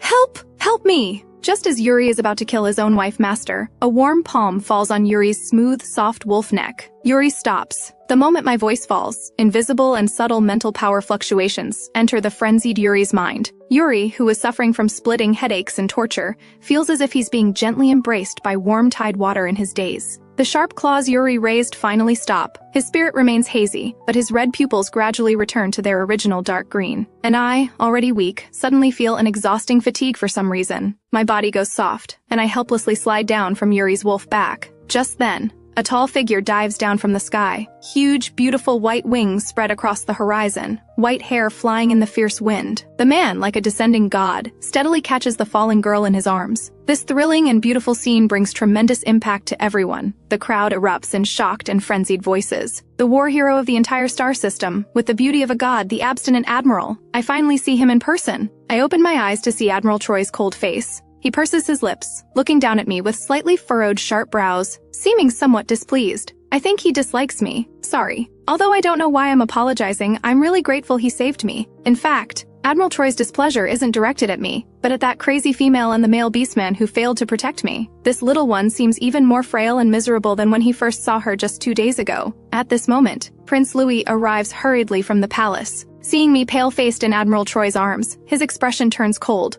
What happened? Dr. Damon also frowns when he sees my pitiful state. We received a punishment alert from the little one's electronic collar. Admiral Troy, what happened? This scene directly shocks Victoria. She's heard that Prince Louis and his 2 companions have a genderless semi-slave, but she never imagined that person would be me, whom she just tried to kill. Why should I get the protection and care of such top-tier males? At this time, people from the Female Protection Agency also arrive. Victoria immediately starts making false accusations.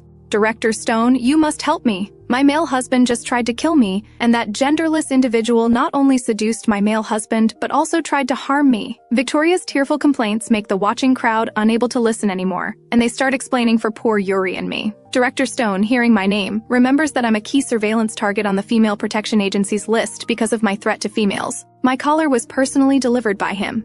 At this moment, I lean weakly against Admiral Troy's chest, my long hair covering my face. Director Stone can only vaguely see my profile. Director Stone speaks seriously. And officially, sorry, Admiral Troy, this incident is too serious. We need to take her for investigation. A large group of strong male beastmen in somber black uniforms surround us.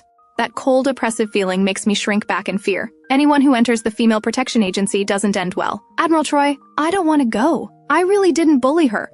I helplessly clutch Admiral Troy's sleeve, my eyes full of pleading, just like when I looked at Prince Louis in prison. Admiral Troy's cold eyes waver for a moment. Without my permission, no one can take her. Dr. Damon pushes his glasses and also takes a stance. Director Stone, how things happen still needs investigation. She's our semi-slave. How to deal with her isn't for you to interfere with. Hearing this, Director Stone's handsome face darkens. As the director of the Female Protection Agency, he has absolute authority, so he doesn't fear Admiral Troy and his companions. Director Stone raises his hand, and the strong male beastmen in black uniforms step forward, their oppressive presence even stronger. When Yuri sees me surrounded by Female Protection Agency people, he directly attacks them. Director Stone's eyes turn cold.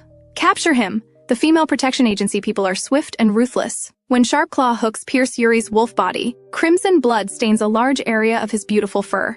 My pupils contract sharply as I shout, "Yuri, stop!" Seeing me running toward him, Yuri, who had been enduring severe pain and struggling frantically, finally lowers his head. Seeing this, the Female Protection Agency people swarm forward and roughly control Yuri. Director Stone walks forward and glances at Yuri. Danger level too high. Prepare for forced anesthesia. I grab Director Stone's sleeve, looking at him with eyes full of confusion and anger. Aren't you also a male? Why are you helping females persecute your own kind? The girl's tear-filled eyes seem to flow with the entire night sky of stars, and that face more outstanding than any female has a heart-stopping beauty. My determined defense of Yuri leaves many of the males present feeling conflicted. They admire how I stand up for him, yet they know deep down that my words will have no effect on Director Stone. Director Stone freezes for a moment, then frowns and pulls his hand back. As I watch the cold, merciless Director Stone, about to say something more, I suddenly hear the system's panicked voice.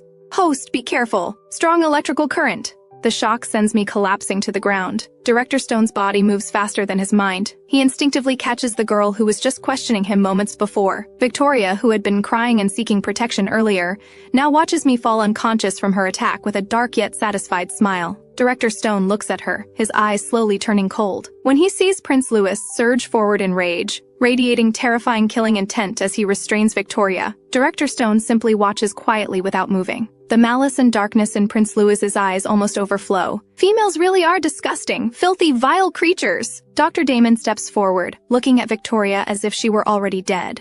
He stops Prince Louis, his smile eerily unsettling. "Prince Louis, she's a healthy, vibrant female. How could you harm her?" At these words, Prince Louis seems to remember something and retracts his foxtail and the oppressive aura surrounding him. Victoria, having barely escaped death, scrambles behind Director Stone on her hands and knees, continuing to cry about being bullied, showing none of the viciousness she displayed when attacking me. But Director Stone acts as if he doesn't hear her, his gaze fixed on Prince Louis's hands as he carries the unconscious girl away. Before leaving, Prince Louis fixes Director Stone with an icy stare. "I hope the next time we meet, you'll be removing her collar." Only after Prince Louis and the other two take me away does Director Stone slowly turn his attention to Victoria. He remains silent for a long time. By the time Victoria's crying performance becomes unsustainable, he finally speaks in his usual procedural manner, though this time his tone and expression lack their former conviction. "Miss Victoria, you've had quite a shock. Rest assured, the Female Protection Agency will handle this matter appropriately." The male beastmen around them look at Director Stone with fear and disgust. No matter how terrible a female behaves, he always takes their side. He's always like this, his hands stained with the blood of his own kind. Who knows how much he loves females, yet those females despise his brutal methods and don't love him back. I heard no female wants him. I remain unconscious for a full day and night. When I finally wake up, I see a handsome face magnified up close. Brown-gray vertical pupils stare at me intensely, lips curved in an enigmatic smile. Awake, cold sweat breaks out all over me. I quickly push away Dr. Damon in front of me. "What were you just doing?" Dr. Damon narrows his eyes, his smile refined. "I'm a doctor. Naturally, I was examining your body." Does examining a body require getting that close? System, how long was he staring at me like that? The system remains silent for a moment before responding. A long time. Host, you need to be careful. This Dr. Damon seems off. Director Stone forgotten what happened the first night. He's not just off. He's a complete pervert. I absolutely cannot let him discover that I'm a defective female because I'm truly afraid that once he knows, he'll use me for experiments. Why do you look so pale? Are you feeling unwell somewhere? Dr. Damon raises his hand to touch my smooth forehead. His cool body temperature reminds me of his beast form, making me even more frightened. Just then, Ethan appears. His clear, gentle voice makes my eyes instantly brighten. Ethan! Seeing his uninvited friend Dr. Damon, Ethan raises an eyebrow, clearly displeased as he stands up. Ethan had seen the video on Starnet of me defending Yuri. When did his sister, who had always shown nothing but disgust and contempt for male beastmen, become so brave and kind? It's as if she's become a completely different person. Ethan approaches and gently pats my head. Does it still hurt? I quickly shake my head. My sweet, obedient expression with curved eyes makes me look adorable. Ethan takes out several beautifully wrapped candies from his pocket. You've probably finished all your previous candies. I came in a hurry and only brought these. He unwraps one and holds it to my lips. But I, who had been so happy just moments before, don't move. I press my lips together slightly, seeming reluctant to eat this particular candy.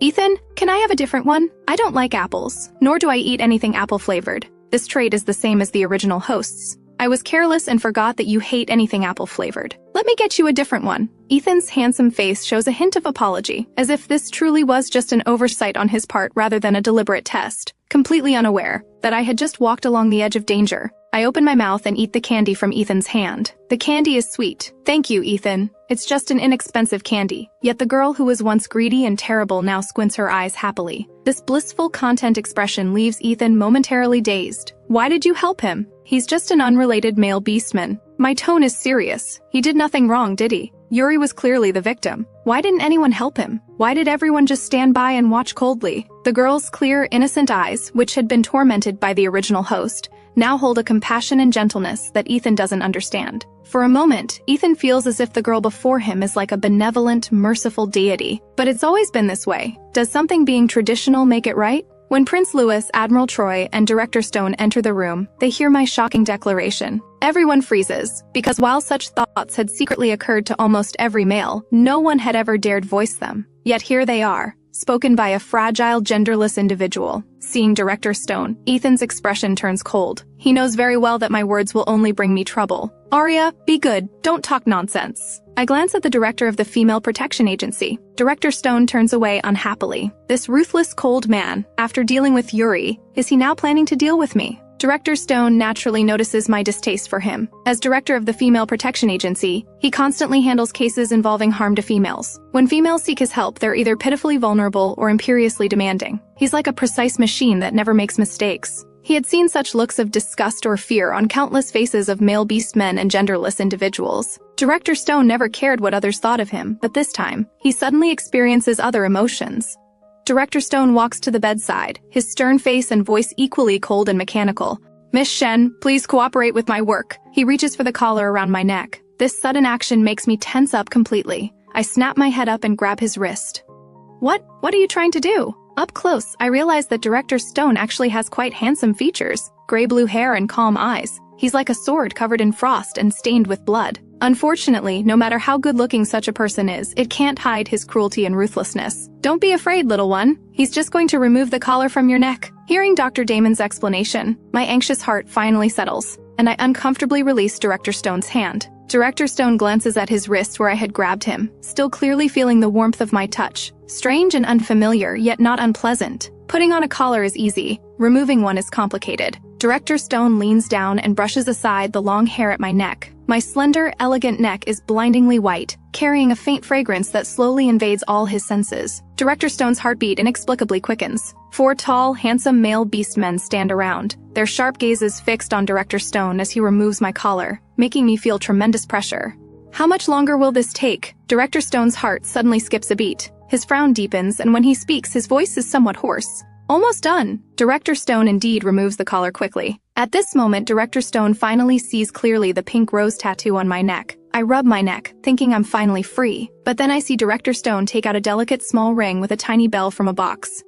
Miss Shen, please cooperate with my work? The same words, but they make my expression change completely. What is this? Facing a genderless individual who had harmed a female. As director of the Female Protection Agency, someone who had devoted his life to firmly upholding the Female Protection Act with unwavering resolve, he experiences other emotions for the first time. He had seen such fearful or disgusted looks on countless beastmen's faces. Director Stone never cared what others thought of him, but when he sees the disgust on my face toward him, something else suddenly stirs in his heart. Putting on a collar is easy, removing one is complicated. Finally, Director Stone leans down and removes the collar. I rub my neck, thinking I'm finally free. But then I see Director Stone take out a delicate small ring with a tiny bell from a box. My expression changes instantly. What is this? Given that your 3-month semi-slave contract hasn't ended during this period, to prevent you from threatening female safety, you need to wear this ankle monitor. The last collar delivered electric shocks. Is this ankle monitor going to break my legs directly? I'm not stupid. Last time Prince Louis tricked me into wearing the collar in confusion.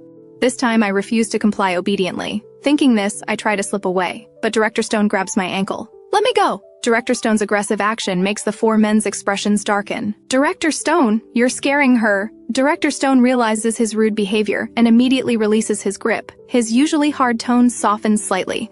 Miss Shen, please rest assured, this ankle monitor won't cause you any harm. It's just that if you approach any females, the people who receive notifications won't only be your 3 masters. Hearing this, my look toward Director Stone becomes even more disgusted. Fortunately, this time there's no harm involved, so I resignedly put on the ankle monitor. The dark blue ankle monitor looks particularly alluring against my snow-white skin. When I move, the small bell on the ankle monitor makes pleasant sounds. What everyone doesn't know is that the punishment devices in the Female Protection Agency are all extremely cruel, and the collar I wore before was already considered relatively mild. Because he had to ensure no actual harm was caused, Director Stone personally bought this ankle monitor. Thinking I was a girl, he considered my preferences and inexplicably went to a jewelry store. The female shop assistant thought Director Stone was buying it for his lover, so she specially selected this design. But I find it extremely uncomfortable, and seeing the strange expressions on everyone's faces makes me even more unhappy. Seeing that I seem to really dislike this ankle monitor, Director Stone purses his lips. Since everything's been handled, we won't keep Director Stone any longer. Dr. Damon rudely dismisses him. Little one will be left in your care for now. Prince Louis and I have other matters to handle. Remember to take good care of her. Soon only Admiral Troy and I remain in the manor. Admiral Troy looks at the eye-catching little one on the bed, feeling somewhat uncomfortable. I don't feel much better either. From the first time I met Admiral Troy, I've been somewhat afraid. My fear of Dr. Damon is different. Admiral Troy is powerful and cold, and his abstinent, perfect appearance combined with his forbidding aura makes him seem like an emotionless deity high above, untouchable. I remember that at the Galactic Court, Admiral Troy seemed very dissatisfied with having me as a semi-slave and thought I was a big trouble. Just then, the system suddenly reminds me, Host, Duke Carlisle will appear on the luxury cruise ship tonight. You need to take advantage of Dr. Damon and the others being away to quickly go seduce Duke Carlisle. Don't worry, Admiral Troy is so busy and his personality is cold and uninterested in meddling. He definitely won't notice. But reality proves cruel. Admiral Troy is indeed cold and taciturn. But whether due to Dr. Damon and Prince Louis's instructions or his own subtle feelings toward me, he's destined not to stand idly by. So every time I make the slightest move, I get caught precisely. After several rounds like this, I can't even touch the living room door. What excuse got me caught this time? I awkwardly turn around, hanging my head and not daring to look at him. Admiral Troy, I have a sore back and legs, so I wanted to get out of bed and walk around. If you're not feeling well, you should rest properly. Admiral Troy's tall, slender figure approaches with an aura cold as frost. The next second, he actually leans down and picks me up in one swift motion.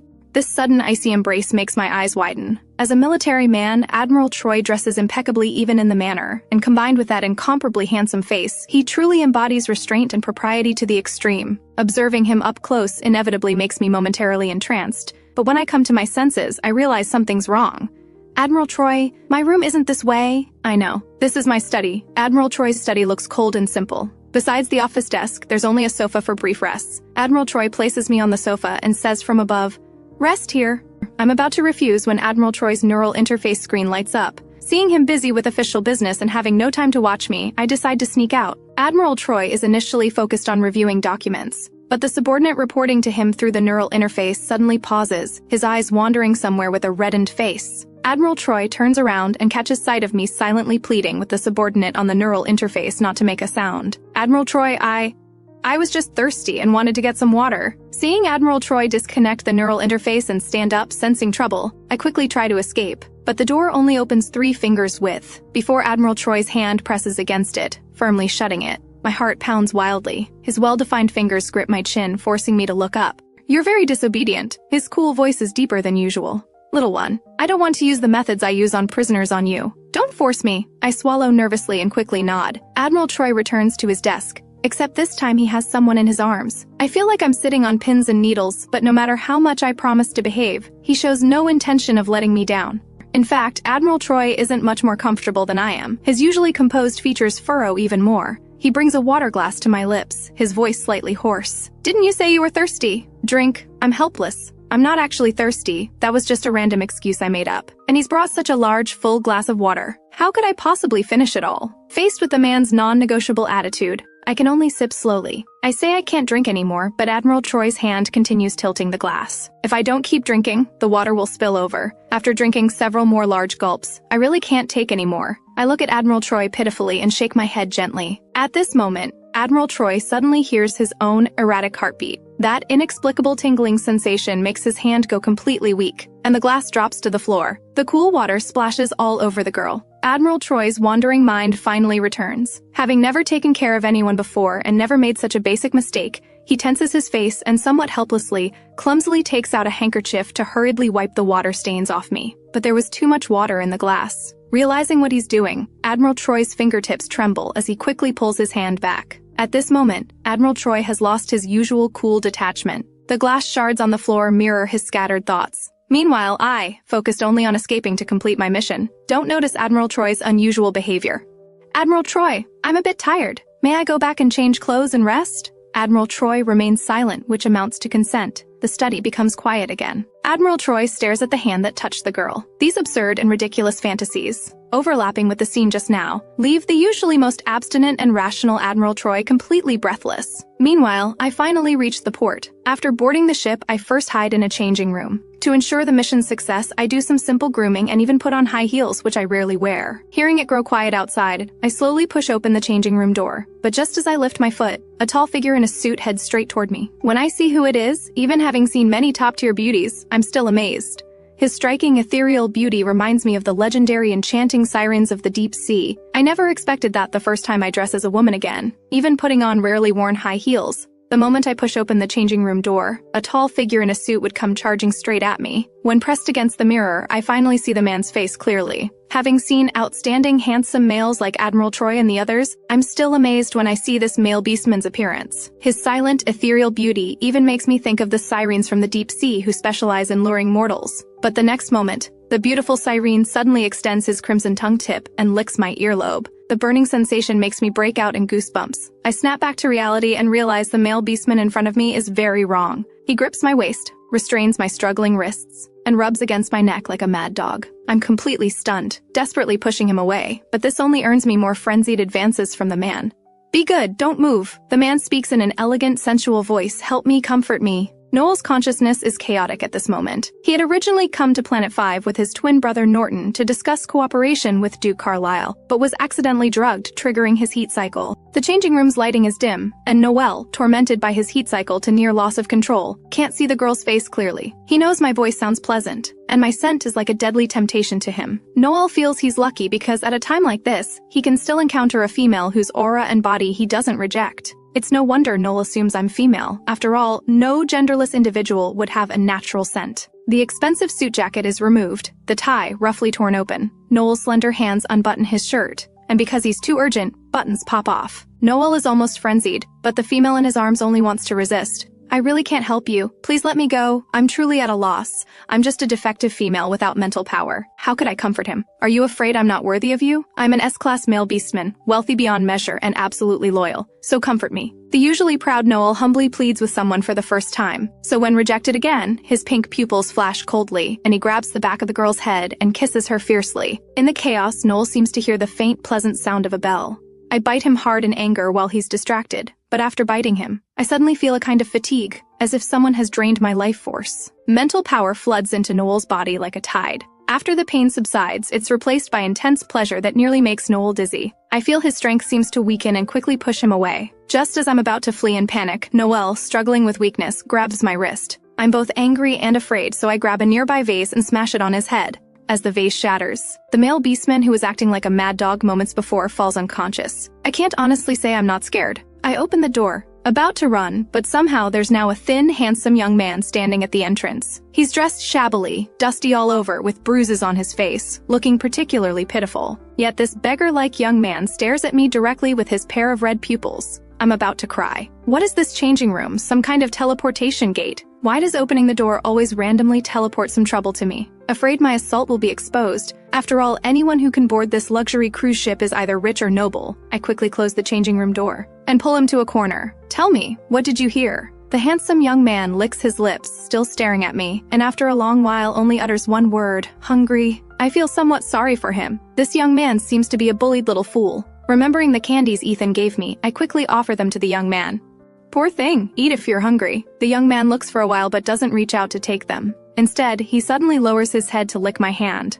No, I want you to eat the candy, not eat me. I struggle hard to pull the young man away. This time I directly unwrap the candy and bring it to the young man's mouth. Fortunately, he eats the candy this time. Now I have some confidence. After all, they say accepting food from someone makes you beholden to them. You ate my candy, so you can't tell anyone what just happened, remember? The young man still doesn't speak, eating candy while staring at me. I don't dare linger and can only give the young man a few more instructions before leaving. But even after I completely disappear, the young man who had been as docile as a puppy hasn't moved at all. In the shadows, the thin young man's feet slowly extend a massive, menacing shadow that doesn't belong to any human.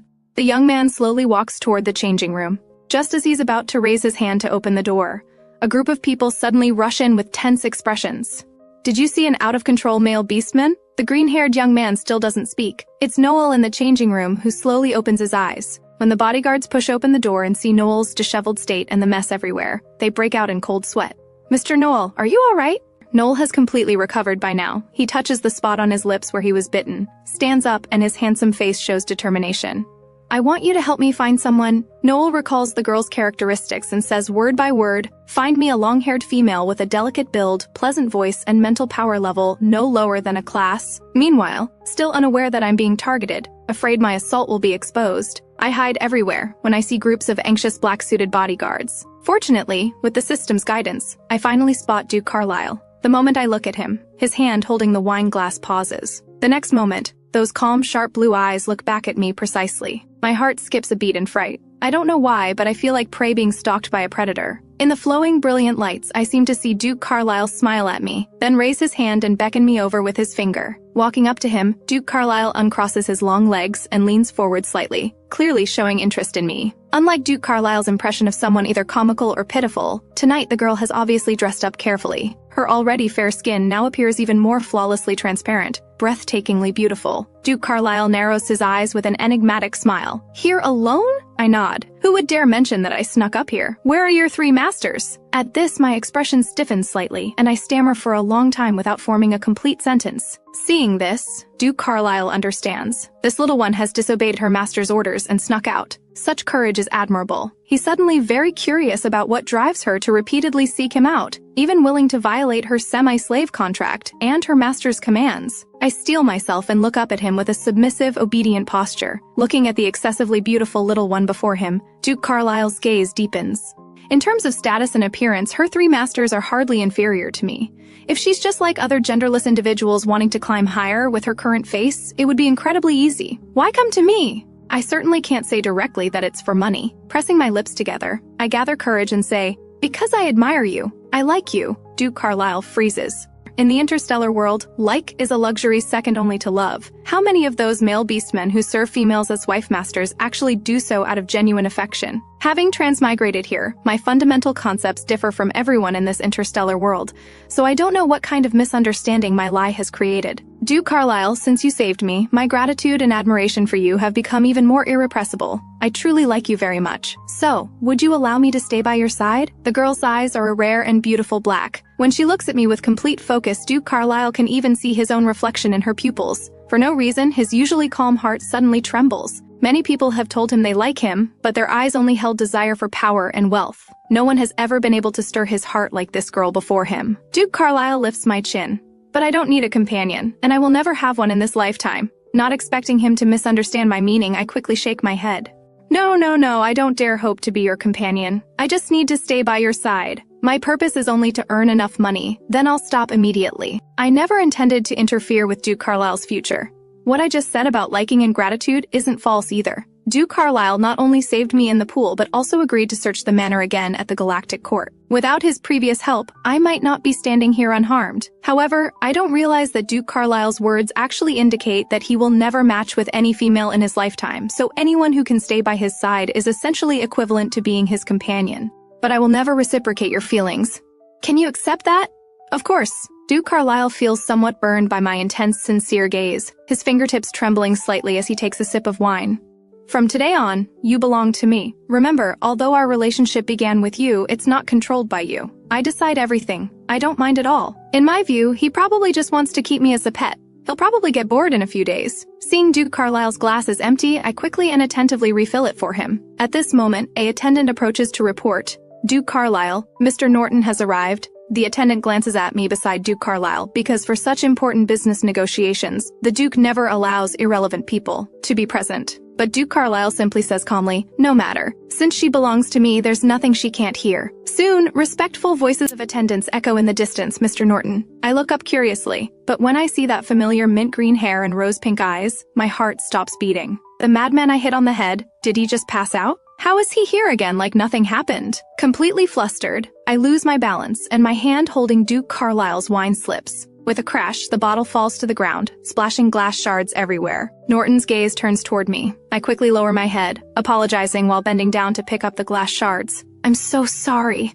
Just as my delicate fingertips are about to be cut by the shards, Duke Carlisle grabs my wrist. "Just stay obediently by my side. This isn't your job." Hearing this, I look up with confused eyes, but my first instinct isn't to look at Duke Carlisle but to carefully glance at the siren behind him, Norton. Strangely, the person I just hit on the head acts as coldly as a stranger, because I don't know that the one standing before me isn't Noel, but Noel's twin brother Norton. Unlike his flamboyant, unrestrained brother Noel, Norton is someone who values rules greatly. He doesn't like having company during business discussions, even if that person is more beautiful than anyone he's ever seen. Norton coldly looks away and sits across from the two of us. Observing my unusual behavior, Duke Carlisle's expression darkens slightly, clearly displeased. Sirens are beautiful and said to have the ability to bewitch minds. Now I've seen it firsthand. Seeing that he has no intention of exposing me, I can only force myself to stay calm and play the role of a silent background decoration. But I'm not very good at being background decoration, because I'm so afraid my thoughts become muddled as I pour wine.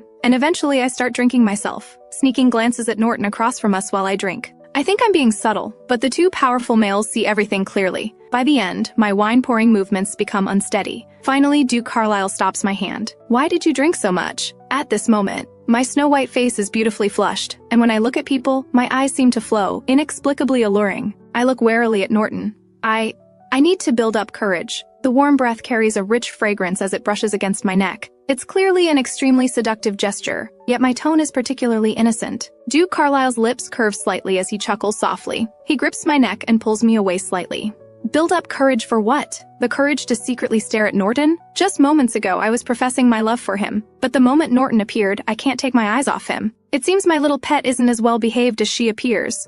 "Weren't you supposed to pour wine for me?" Duke Carlisle redirects my attention back to himself. Drunk and 70 to 80% intoxicated, I'm now somewhat confused and slow. I tilt my head and look at Duke Carlisle for several seconds before reacting and clumsily starting to pour wine for him. I hold the wine glass up to Duke Carlisle, and there's still a lipstick mark on the rim from when I drank earlier. It's precisely this request. I bring the glass to Duke Carlisle's lips right where my lip print is. If anyone else had done this, it would undoubtedly be presumptuous, but my misty eyes are innocent and sweet, without the slightest bit of deliberate seduction.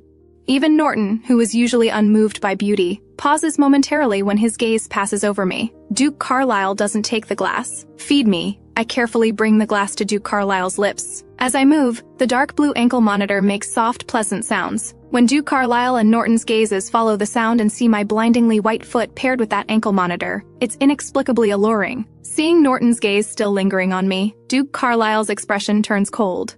"Are you interested in my little pet?" Norton realizes his impropriety. The time he spent paying attention to that genderless individual is indeed too long, something that's never happened before. Norton returns to his usual coldness and rationality. "I have no interest in others' pets. I'll contact you again about the follow-up cooperation matters." I have other business, so I won't disturb you further." With that, Norton stands and walks away without looking back. At this time, attendants and bodyguards around the cruise ship are searching anxiously for something. Thinking of his rebellious twin brother, Norton's expression grows serious as he stops one of the bodyguards. "Where's Noel?"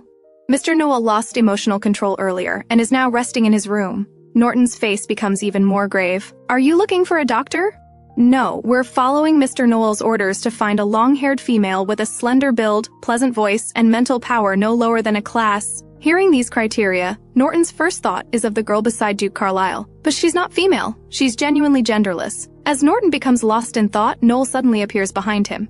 How did the cooperation talks go? Norton turns to see his brother Noel's disheveled appearance, his frown deepening. "Noel, your every word and action represents the Cyrene race. Do you think your current appearance and behavior are appropriate?" Noel laughs dismissively. "My dear brother, what's inappropriate about me finding my little female?" "Oh, I forgot to tell you, I already have a female I like. So congratulations to you. Thanks to me, you're going to have a wife master, too." The Cyrene race traditionally has twin brothers jointly serving the same wife master. Norton's expression instantly turns cold.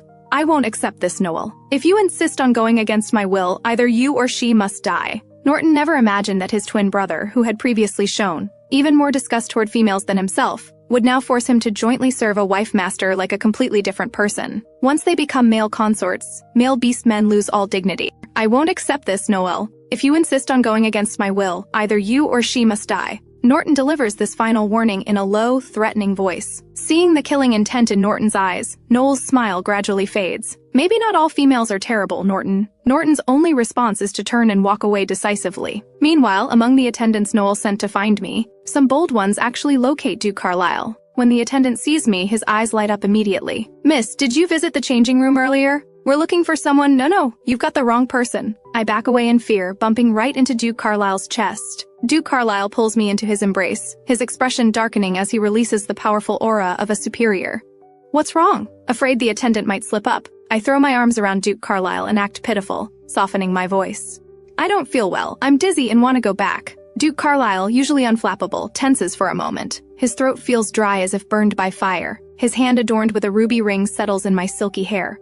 "Since you're tired, let's go back." Within moments, a luxurious starship hovers above the cruise ship. Just as Duke Carlisle carries me away, Noel arrives at this very spot. The bodyguards report unsuccessfully, "Mr. Noel, we've investigated all the females on the cruise ship and none match your requirements." Noel's expression darkens.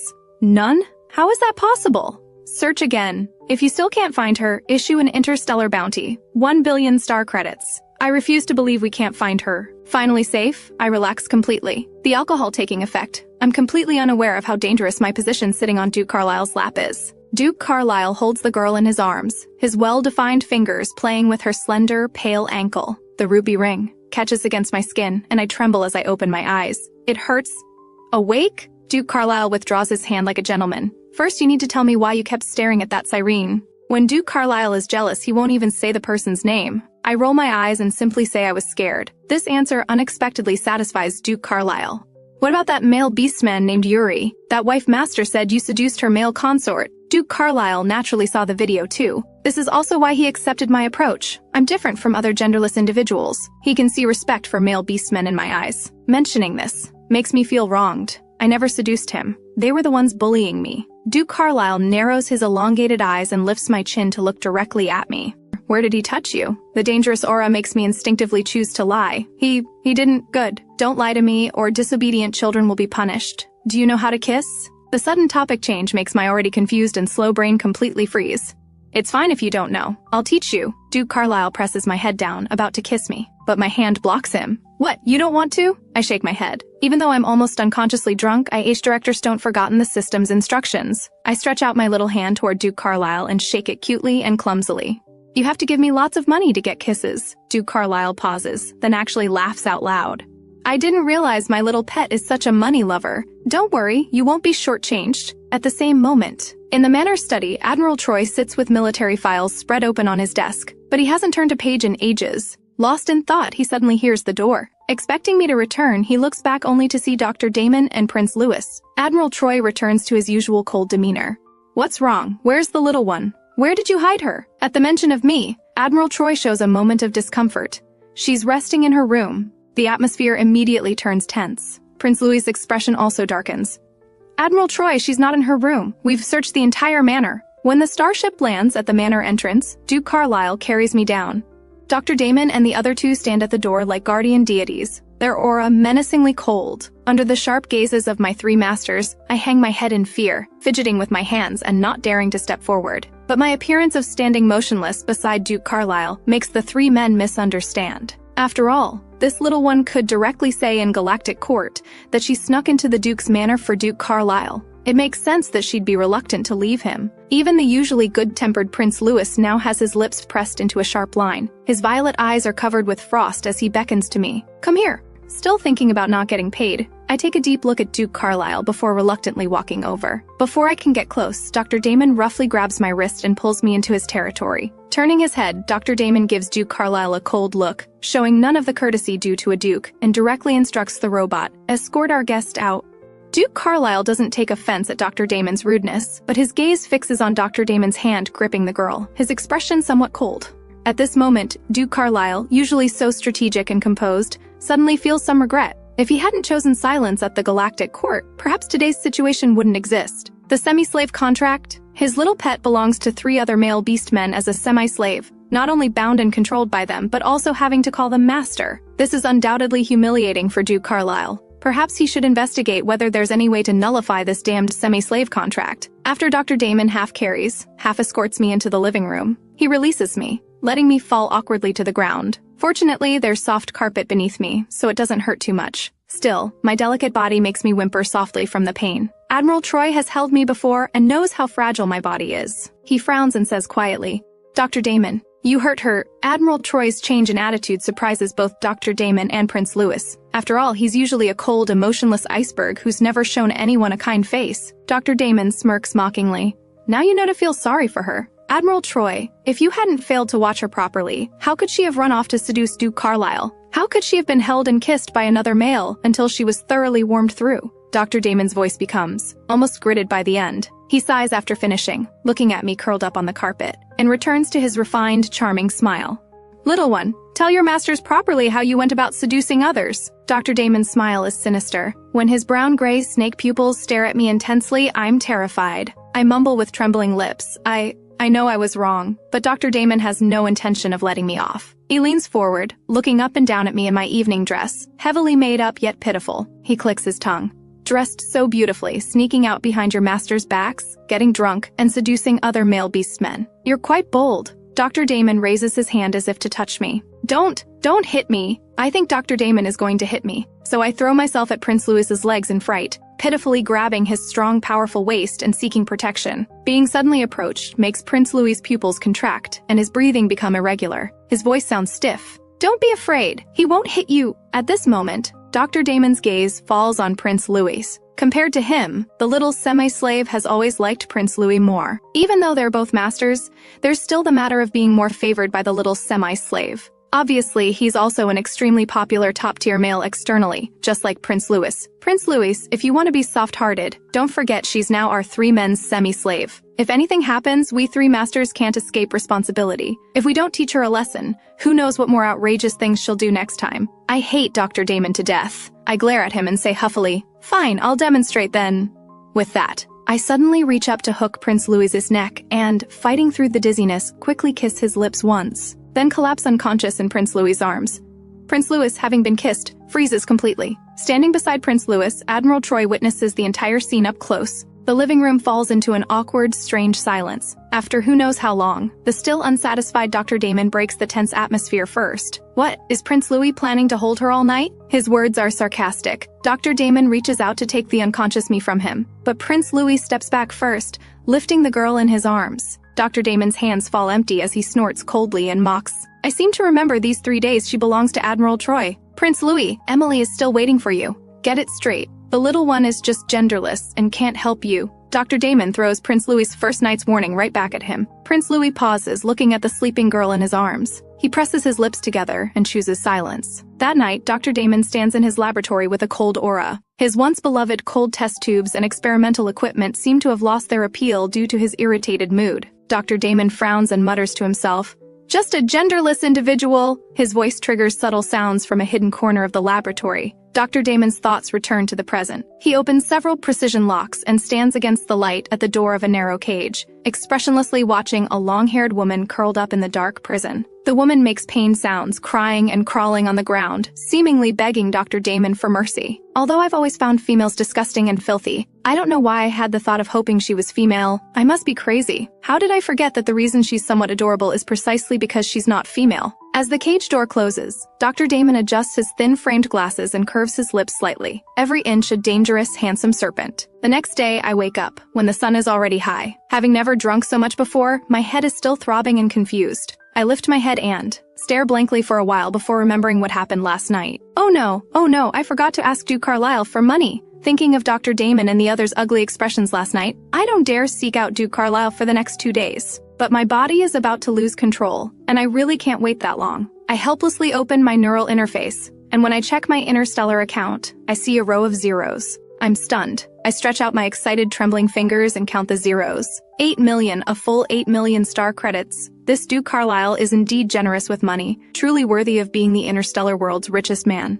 Although 8 million star credits is still far from the 1.5 billion I need, it's enough to solve my immediate crisis. Whether it's that guy Reg's harassment, or my urgently needed pheromone converters and suppressants, everything can be resolved. In a good mood, when I exit the account, I browse Starnet's trending topics. Originally just wanting to see some gossip, I discover the headline news is actually about me, 1 billion star credit bounty, searching for mysterious person who escaped cruise ship night. Fortunately, that guy Norton apparently didn't see my face clearly in the changing room. The bounty description only gives simple characteristics: long hair, slender build. These are traits all females share and have nothing to do with me as a genderless individual. Still, this Norton is really petty. I just knocked him on the head once. Does it warrant spending 1 billion star credits on a bounty? Thinking of urgent matters, I need to contact the black market drug dealer to buy some pheromone converters and suppressants. I send him a message through my neural interface. He replies quickly. 6 p.m. tonight. Usual place. Now I have money and a time set. The biggest problem is how to get Admiral Troy to let me leave. By the time I handle everything and open my door, it's already 2 p.m. As soon as I open the door, I see Admiral Troy, who has apparently been standing outside for who knows how long. Admiral Troy. My heart skips as I feel somewhat uneasy, but Admiral Troy doesn't make things difficult for me. Instead, he urges in a business-like tone, "It's already 2 p.m. I need to handle official business." What I don't know is that because of Dr. Damon's mockery last night and his self-perceived dereliction of duty, Admiral Troy watched over me all night. Even with official duties pending, he didn't disturb my sleep but patiently waited for me to wake up. Seeing Admiral Troy about to leave, I carefully take his arm and blink at him. "Admiral Troy, was I very good today?" Admiral Troy feels half his body tingle. He raises his pale lashes, his Adam's apple bobbing. "What do you want to say?" "I miss Ethan. Would you let me visit him tonight?" Dr. Damon, just emerging from his laboratory upstairs, sees the little one speaking sweetly and acting cute with Admiral Troy. His already cold expression darkens further. I've never seen her smile at me like that. Irritably removing his gloves, the sleepless Dr. Damon leans against the upstairs railing, his gaze constantly drifting toward the two of us. At this moment, Dr. Damon's neural interface lights up. "Dr. Damon, I'm short on pheromone converters and suppressants. Do you have time now?" Dr. Damon responds impatiently. "No." But the other person becomes urgent. "But tonight at 6, a customer has pre-ordered medication. I don't have enough here, especially pheromone converters." At this time, having gained approval, I'm overjoyed and even hug Admiral Troy. Dr. Damon can't stand watching anymore and leaves with a cold expression. Although Dr. Damon sometimes sells illegal drugs he makes for entertainment, pheromone converters aren't ordinary goods. Using pheromone converters is illegal in the interstellar world. What kind of person would need so many converters? His steps pause as Dr. Damon finally responds to the person, "What gender is the buyer?" Technically, buyer information shouldn't be disclosed, but the person can't worry about that now. She's never shown her face. I only know she has a delicate build and is probably a girl. When Dr. Damon is unhappy, he naturally wants to make others unhappy too. What kind of girl would need these drugs? Raising an eyebrow, Dr. Damon changes his mind. "I can give you the medication, but tonight you must let me take your place in the transaction." When night falls, I finally leave the manor as wished, but I don't go to find my foster brother Ethan as I claimed. Instead, I head toward Planet 5's most chaotic underground black market under cover of darkness. The decaying, dilapidated buildings and all sorts of people give this gray area a strange, twisted beauty. In such an environment, someone like me, wrapped from head to toe and even wearing a mask, doesn't seem strange at all. Following the original host's memories, I arrive at the trading location, a general store in the black market. But when I push open the door and see clearly who's come to trade, I'm terrified. Help me! Why is Dr. Damon here? Oh no, my female identity is about to be discovered. The complete video is available. Check out the link below to join our member channel.